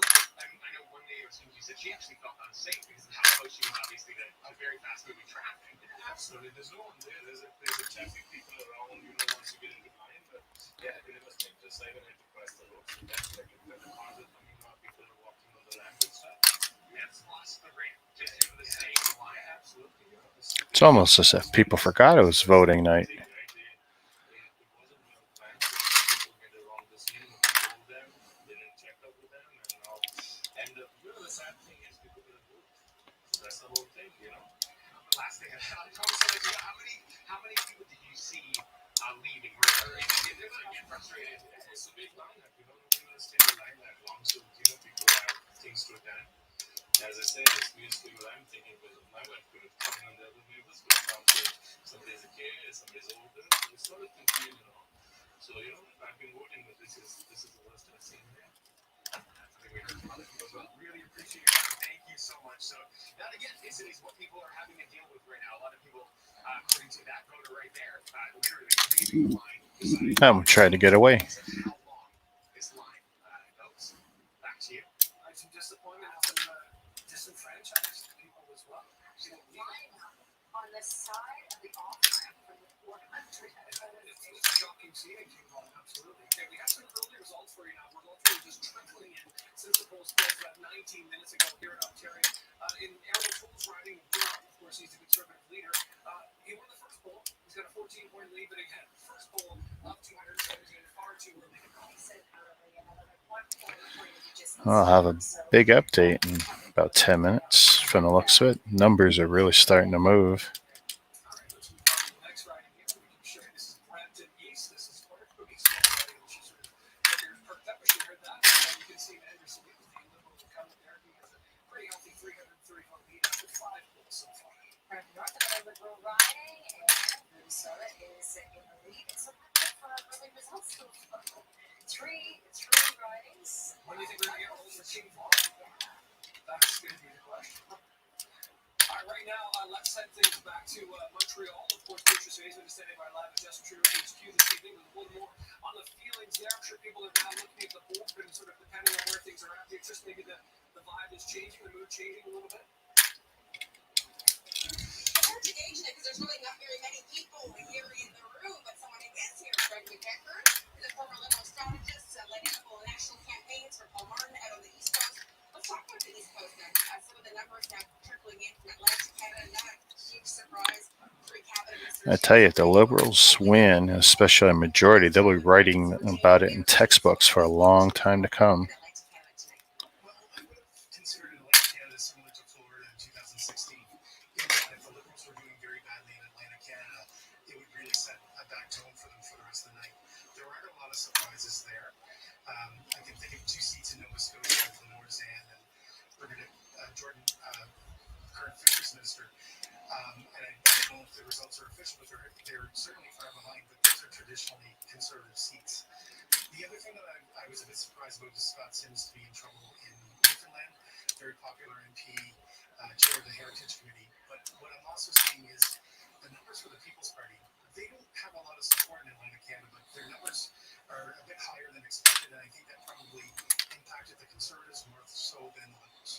You say you're watching these 3, Scott Sims, Bernard Brown, very much so in trouble. What does that tell you? Where are those votes that, voted people that voted Liberal in 2019? Where did their votes go this time around? The Newfoundland one, I think, greater scrutiny to figure out what happened there is a surprise, at least to me. And it seems like the old Conservatives may have seen enough of Aaron O'Toole that they liked him, or enough of Justin Trudeau that they were tired of him. And those very traditional Conservative seats, the old Conservatives came back. What are you expecting to see in New Brunswick, Fredericton? Jenica Atwin, she won for the Greens in the last election, and she crossed the floor shortly thereafter to join your party. It looks like Come on. Say that people either didn't like her as a candidate, or perhaps they were just looking elsewhere than the Liberals. It depends. I mean, I used to work for Belinda Stronach, Newberry Aurora. Belinda crossed the floor from the Conservatives to the Liberals, was re-elected with a lot more of a margin than she was previously. Not everyone loves floor crossers. The other aspect in Fredericton is the Liberals came 3rd there in the last election. So they were already building back from a pretty significant loss in the last election. Good stuff. Good stuff. A big hill to climb. What you're expecting to see tonight, we're seeing potential for seats changing in Atlantic Canada. Does that signal Another one of these beautiful door builds. polls now closed there? We're maybe getting some of these numbers pretty quickly. I mean, they could have easily made this one solid piece, but much nicer the way they did these. Had a huge chunk of the Liberal margin in Ontario. Big numbers. If those numbers play out, the Liberals could do very well. And we're about to see a huge vote dump in the next 20-25 minutes. Learning and writing, are you kind of biting your nails that you think are going to be really, really close? I'd love to see what happens in Northern Ontario, whether or not some of the NDP strength stays there. As we move west, I would want to see that the Liberals pick up some seats in the prairie provinces. That's really important for the party to be able to say they can represent the country. They have national support. I also would be watching in Saskatchewan whether or not the Conservatives will lose a couple of seats to the New Democrats. Very key point, Beckman. Thanks so much for your time. Of course, we're having this just dump of information to come out any moment now. Nick and Steph with the polls closing in Ontario, Quebec, a lot of key races to watch, and we'll get some reaction for you live from Montreal. Back to you. All right, thanks so much. City 24's Courtney Heels is joining us now live from the Aaron O'Toole's headquarters in your region. Courtney.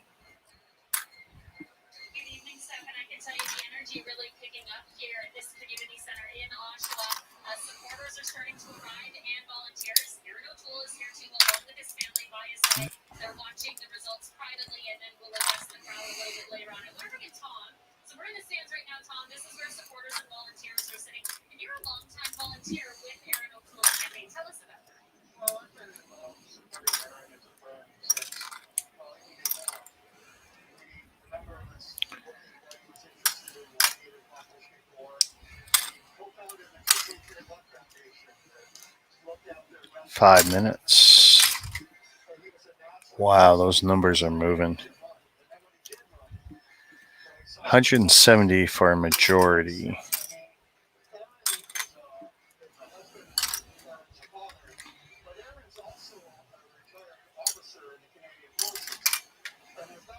A mindset of you're responsible for those entrusted in your care. And with that, that's looking after his family, that's looking after his community and the people in his riding in Durham. And now, hopefully, he'll get an opportunity to show what he can do out in the future of Canada. And over the past 36 days, Taking this apart, it's like, wow, it's such a cool build.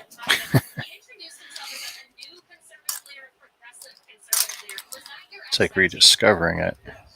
Yes, because you're looking at the whole. In any organization, you have to be able to harness all the talents.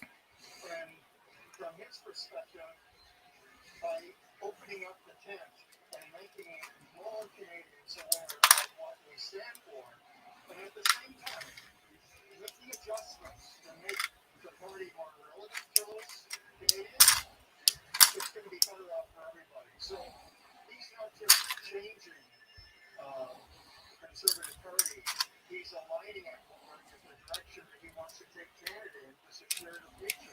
Come on, breakout. Thank you so much for your time this evening. We appreciate it, sir. So again, we're live within the Tribute Community Center. We are amongst volunteers, supporters who are looking forward to seeing the results. Now that the polls are closed, I'm sure it will be long before we start to see those results on the big screen. Over to you guys. Okay, Courtney, thanks so much. Well, we've been showing images from King Vaughan where the lineups have been snaking around a stadium up there where the voting is going on to the 400. Joining us live now on the phone is York Region Staff Sergeant Mitchell. And what can you tell us about this situation, Staff Sergeant, at this polling station in Vaughan, and how is it, started out as a traffic hazard, but who figured this I out? thought elections are over right now. Yeah, this one is in Vaughan, and apparently their lineup was like 1,000 people long. Please and thank you.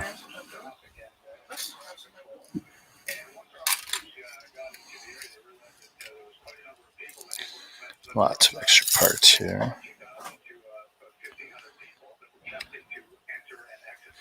Can I get those out?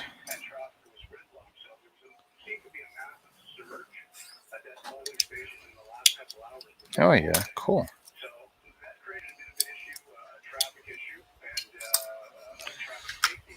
There, now I get to rebuild it.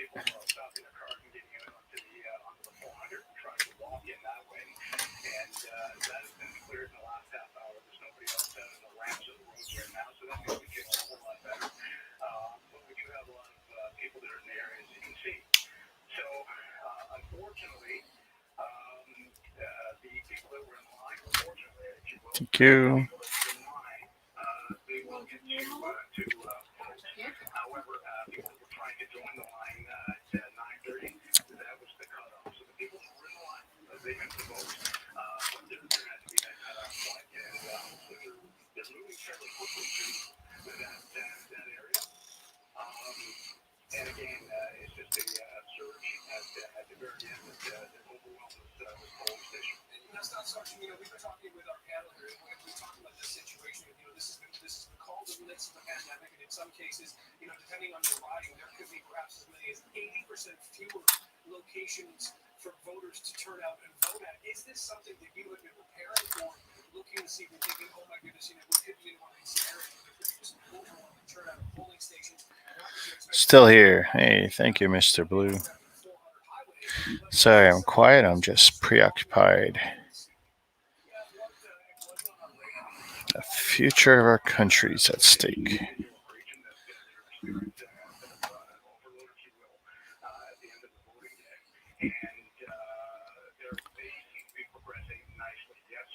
We can do an update though.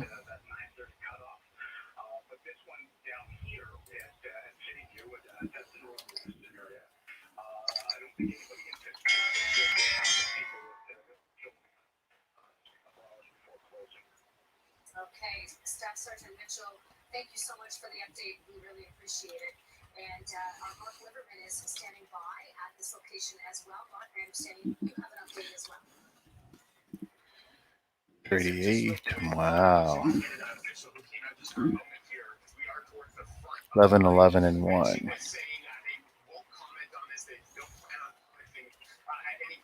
She obviously is aware of the issue. That's something she did address with me off camera. She said nobody with Elections Canada would be talking to us, and I brought up about that. Obviously, people are frustrated. She said this is what's going on right now. This is what we further into any more detail. And let's put back the comments. I'm doing the teardowns, Jason, because my main cabinets were basically overflowing. I had the tanks on top of tanks. I had the aircraft on top of the aircraft. It was ridiculous. 300-ish sets crammed into space that probably only 100 max should be in. And that's with some shelving and stacking. Like I use these little stacking shelves creatively to get more stuff into a limited space, but yeah, it was ridiculous.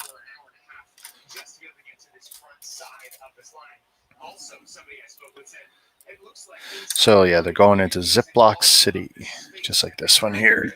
This was the green Hummer, the armored vehicle charge. Depending on the set, it takes me an hour,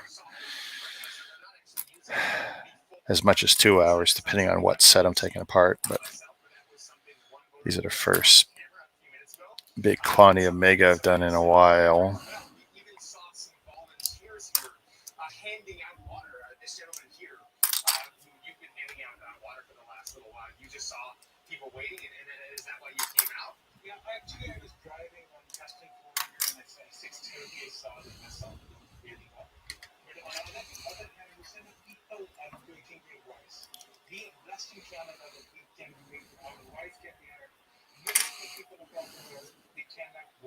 Yes, this is a case in Western Canada.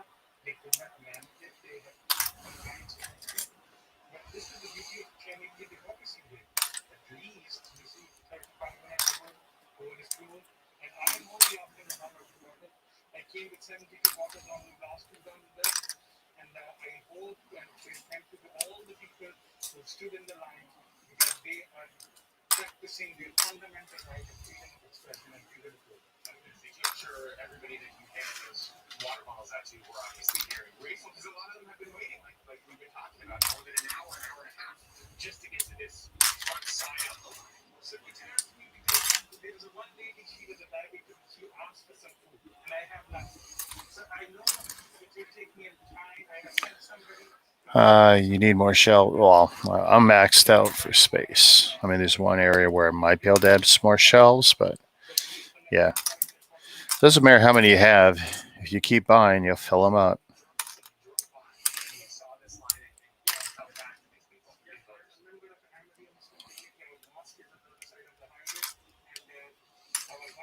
It's like even if I clear all the shelves, I got sets I can't build. I got the Enterprise. I can't build it because I got nowhere to put it. I got the Star Destroyer. I could build it. Nowhere to put it though. Lego house, dude. Lego house.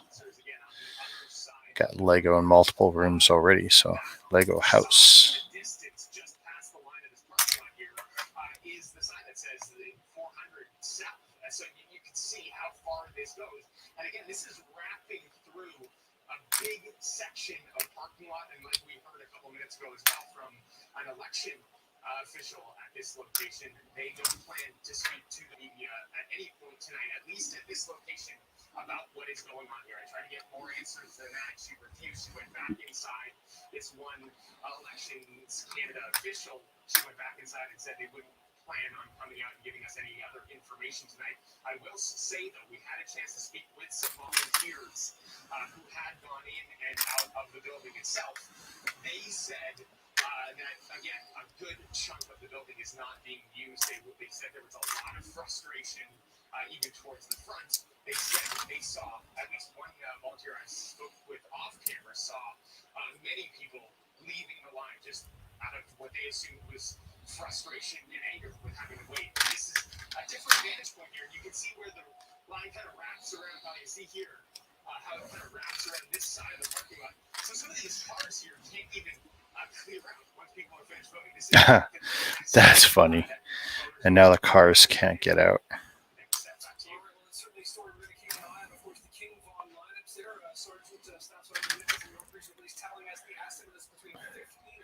Yeah, no, I do have a big backlog. And of course, keep buying sets, so I mean it never goes down. But this has been good, tearing down stuff. I just didn't think it would take so long because I've never broken down more than like one or two sets, period, and then moved on.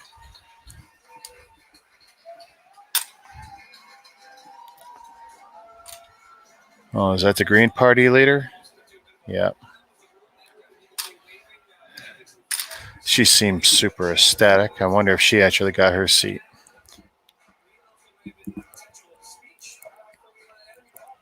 Oh, that's good. Really loving that stuff. She is at WC's headquarters in British Columbia and joins us now live. Jean. It is still quiet here, staff. We're just waiting to see. We know the polls have closed in Ontario and Quebec, and so we're waiting to see those results. In the meantime, I have Melanie Richer. She is the communications director for the NDP leader, Jagmeet Singh. Thanks so much for joining us. So it has been busy. You've actually been on the road with Jagmeet this entire time with the campaign. How's it going so far, and how are you feeling? Yeah, for sure. Oh, still got this big bar. Ooh. Really happy to see that he's a different person, putting forward different policies, and just lots of love on the ground. So it was a lot of fun. Talk to me a little bit about the strategy behind your campaign. You targeted certain ridings, especially in the last 10 days or so, specifically in the prairies in BC. Obviously, going for those battlegrounds. Tell me a little bit more about the strategy behind that. Sure, we were really proud to do a lot of growth visiting this campaign. We went to ridings that we didn't hold, and we're proud that we were able to see those different ridings. And that's just about it. That's this one.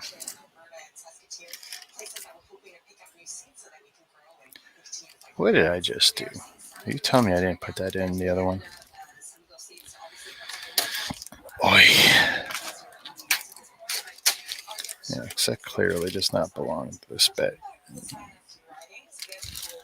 Let me make sure. Yeah, that's clearly not this one.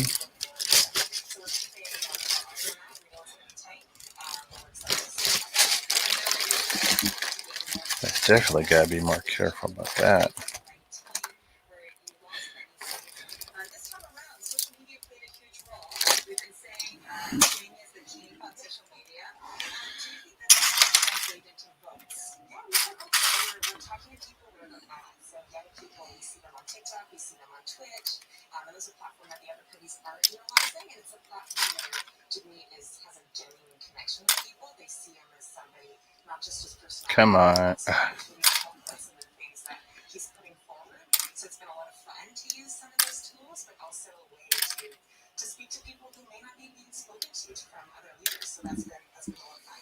But do you think it will translate into votes? We hope so. We've been putting a lot of efforts there, not just talking about Jagmeet and his policies, but also talking about how easy it is to vote. We see with young people often that they think that voting is this big important thing, and that discourages them from voting. And we also see that they're a little bit cynical from maybe they voted for Justin Trudeau in 2015 because they had a lot of vote.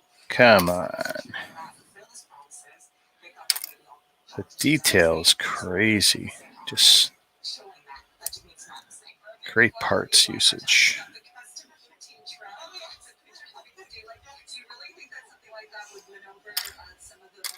Oh, absolutely. It was like an olive branch, almost, if you will, for Jagmeet, showing his love for Quebecers, his love for Poutine, with a little Punjabi twist. So people really loved that. They showed up in big numbers, and I think it was a nice little nod to people in Quebec. So it went really well, yeah. Well, certainly it was fun to watch on the campaign trail. Thank you so much, Melanie, for joining us, and good luck tonight. So we're standing by here to see what the results will be here in the West Coast. We know that Jagmeet and his wife are watching the results unfold at a hotel nearby, and will eventually join us here later on tonight. In the meantime, we'll send it back to you guys. Okay, G, thanks so much. Taking you to Saskatoon next, where the PPC leader, Maxime Bernier, of course, one of the stories of this campaign. Certain polls near the end here putting their potential vote to close to maybe 10% in terms of support. This is Maxime Bernier speaking with supporters live inside this room here in Saskatoon. We understood that he was at an event there because they are allowed to be maskless, and that is exactly the scene you're looking at here. Whoa, weird part.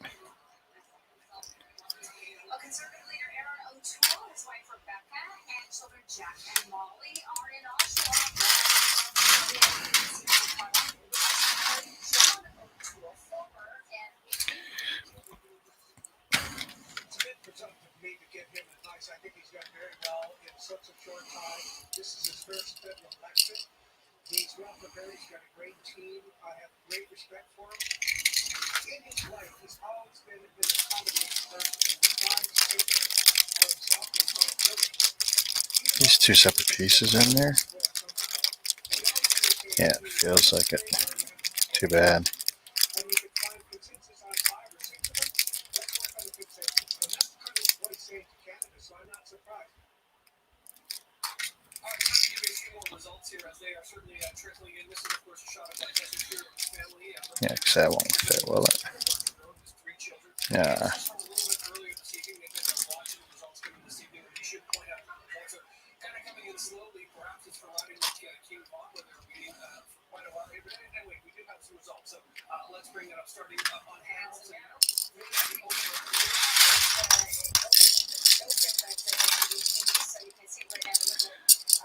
Just figure I can let it fill with some parts. Yeah. No, it's not empty.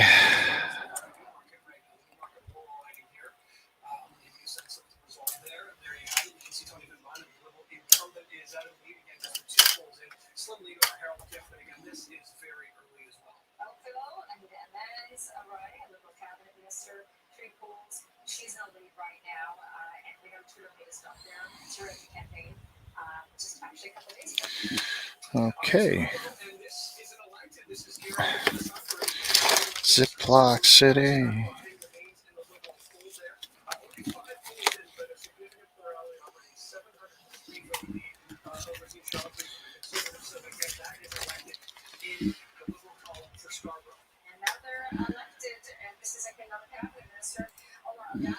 All right, this time it's Mega Construx.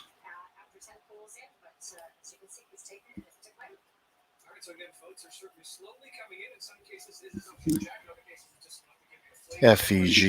Let's bring up Paddleback 06. Call of Duty.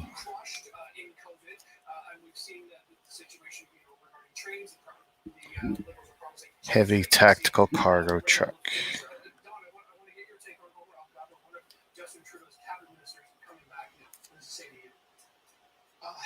Well, look, the results across the board here are very favorable right now for the Liberals. As you look at the leaderboard and the numbers showing up, they're actually running ahead in seat count and popular vote of where they finished. 2018. I think most people would have expected Omar to 643 pieces.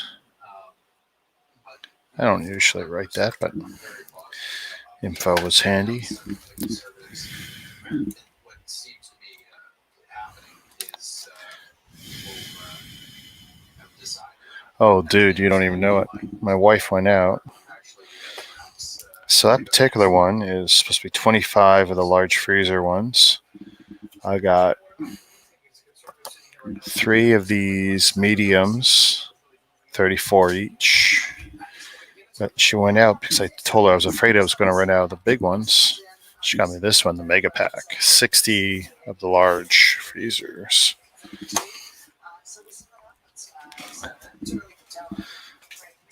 I may not even end up cracking that one open, but that'll be there for future consideration.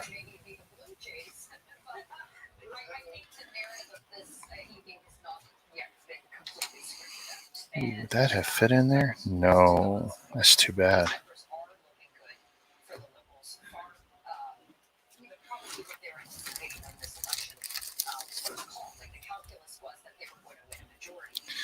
Just to keep them together.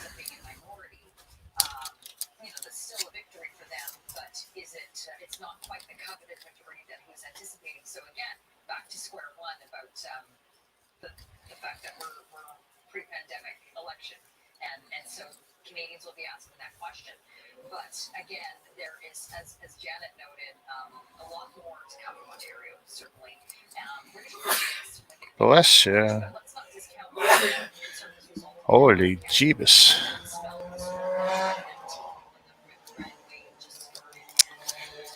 Come on, come on, come on.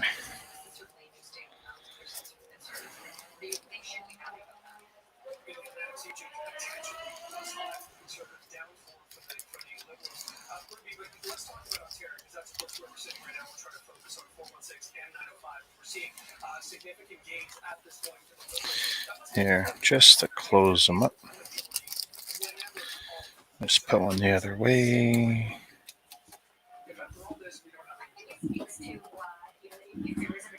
Uh-oh, SpaghettiOs.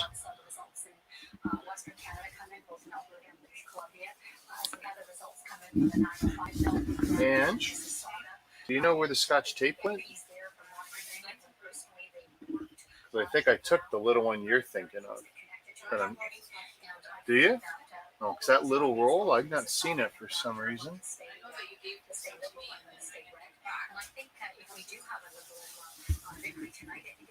I had it.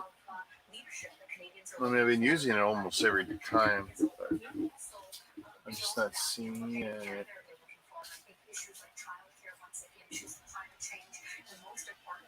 Well, it looks silly with that on my head. I think that Justin's last 48 hours where there was a tremendous amount of energy when he crisscrossed the country. I think it just has really percolated into the ground in terms of the volunteers and also Canadians going out to vote. It is very early, but it looks very positive. Oh, wow. One of these. Well, these are all dead rolls. Well, they're literally on your.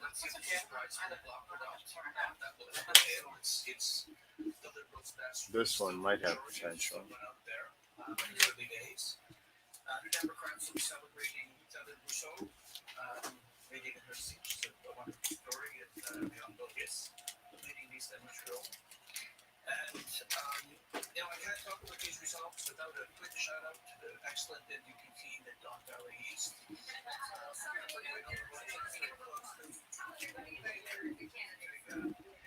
Those are a fabulous candidate. I'll leave it to my colleagues on the panel to name him.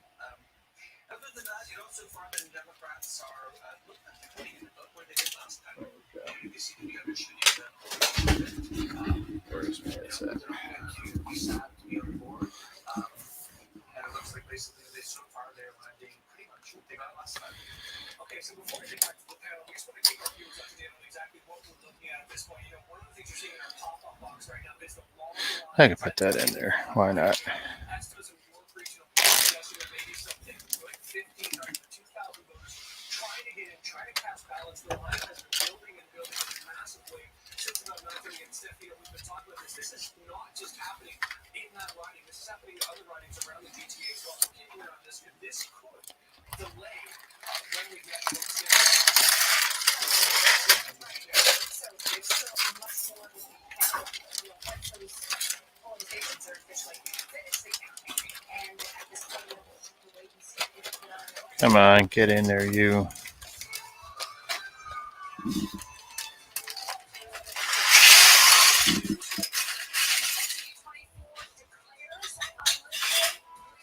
What? They already gave the Liberals the win. CP24 just declared the Liberals won.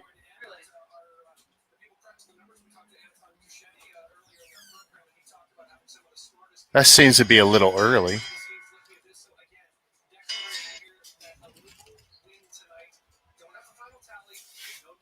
At 130, I guess mathematically they figured, oh my goodness. Minority government, though.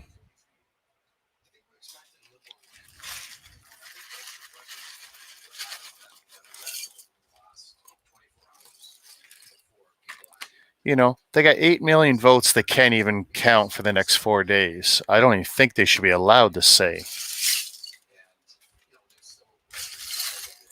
Our system is so wrong. I mean, there are people who are still in line voting.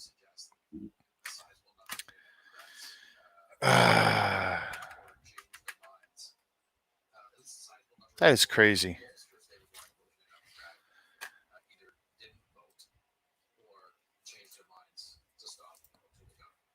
taking a look at the leading and elected here right now. 130 for the Liberals, 65 for Conservatives, 26 for Bloks, and 17 for the NDP. Boy, that is so fast. You know, what are your thoughts about the party with the 65. elected, but just now that there's a Liberal win declared, you know, what needs to be done next? Well, I think let's let all the results. Wait, is that the block? Yeah. So the block at 26? Or was it the PPC party?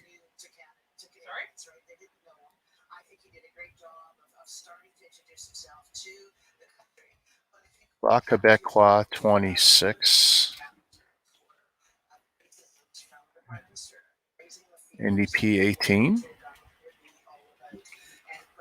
That is crazy.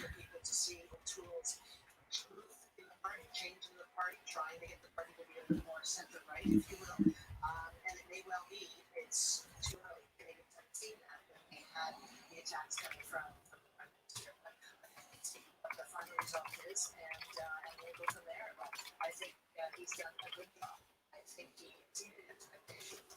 And I hope that what has sometimes happened in the past, where the federal party has been known to eat its young, as they say, I think he deserves another shot if that's indeed what is happening here tonight.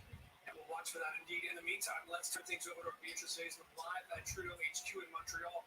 Again, CP24 declaring this is going to be a Liberal. Oh, yeah, I voted last week. What's the reaction been like to that? I'm not really shocked at those numbers. I look, they're still going up.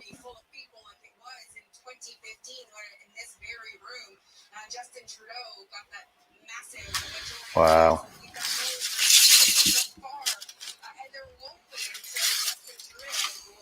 All right, let's take apart some figures.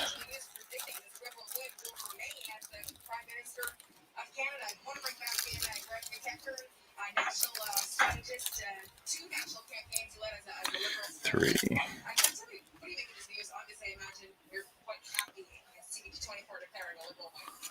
Very happy when you told me the news. A little bit sooner, I have to be honest, than I expected. But very good news. Now we're This guy is so cool. Let's see. is obviously what we're waiting for is the vote count. The rocket launcher. I don't know if it's a majority or a minority yet. The Liberals needing to pick up those 13 seats to secure that majority.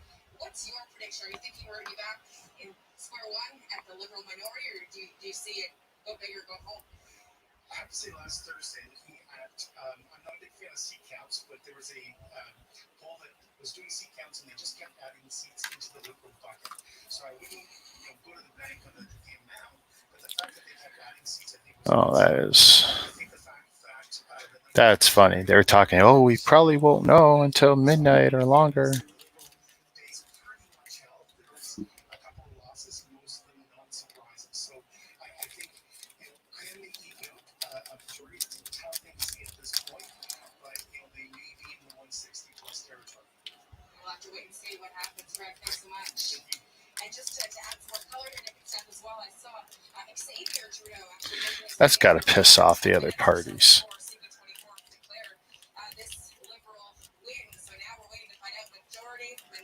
I mean, the polls on the other side of the country aren't closed yet, are they? All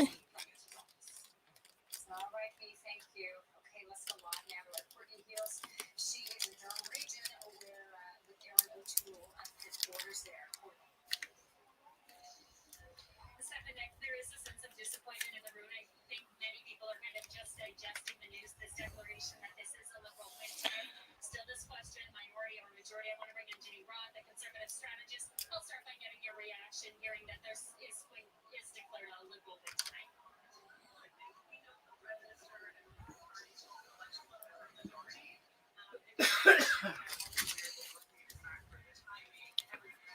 Wow.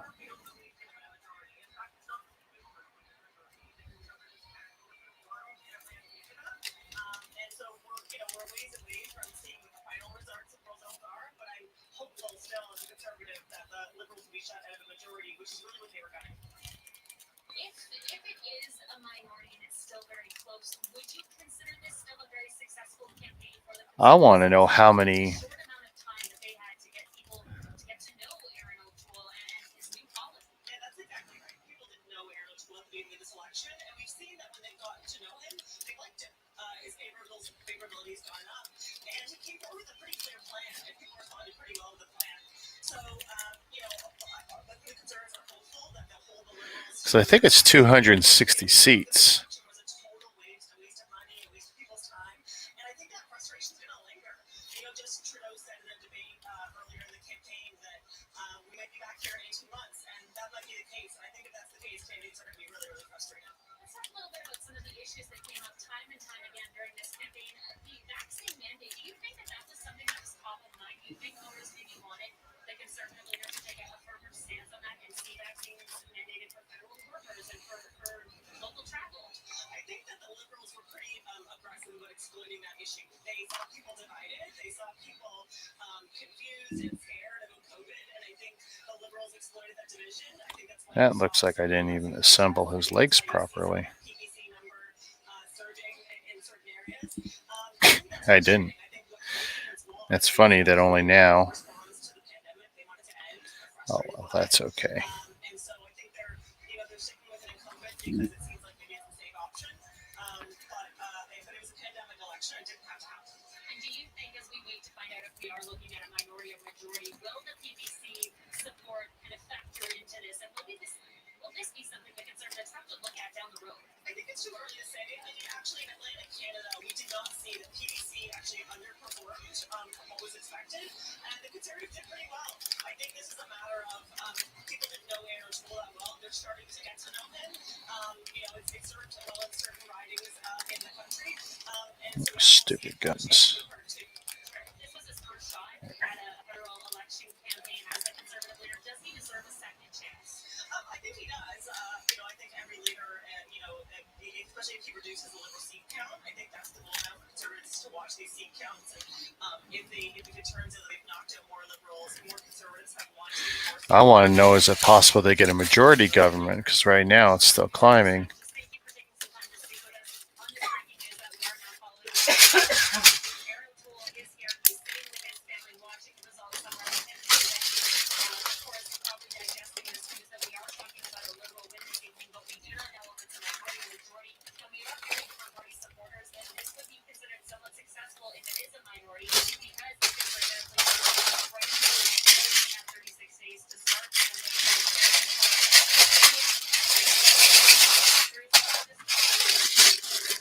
We'll keep it like that for now. All right, I'm done, guys. I can't do any more tonight. If I start, I won't be able to finish. You guys take it easy. I'm going to shut her down. Peace. Take it easy, Mr. Blue.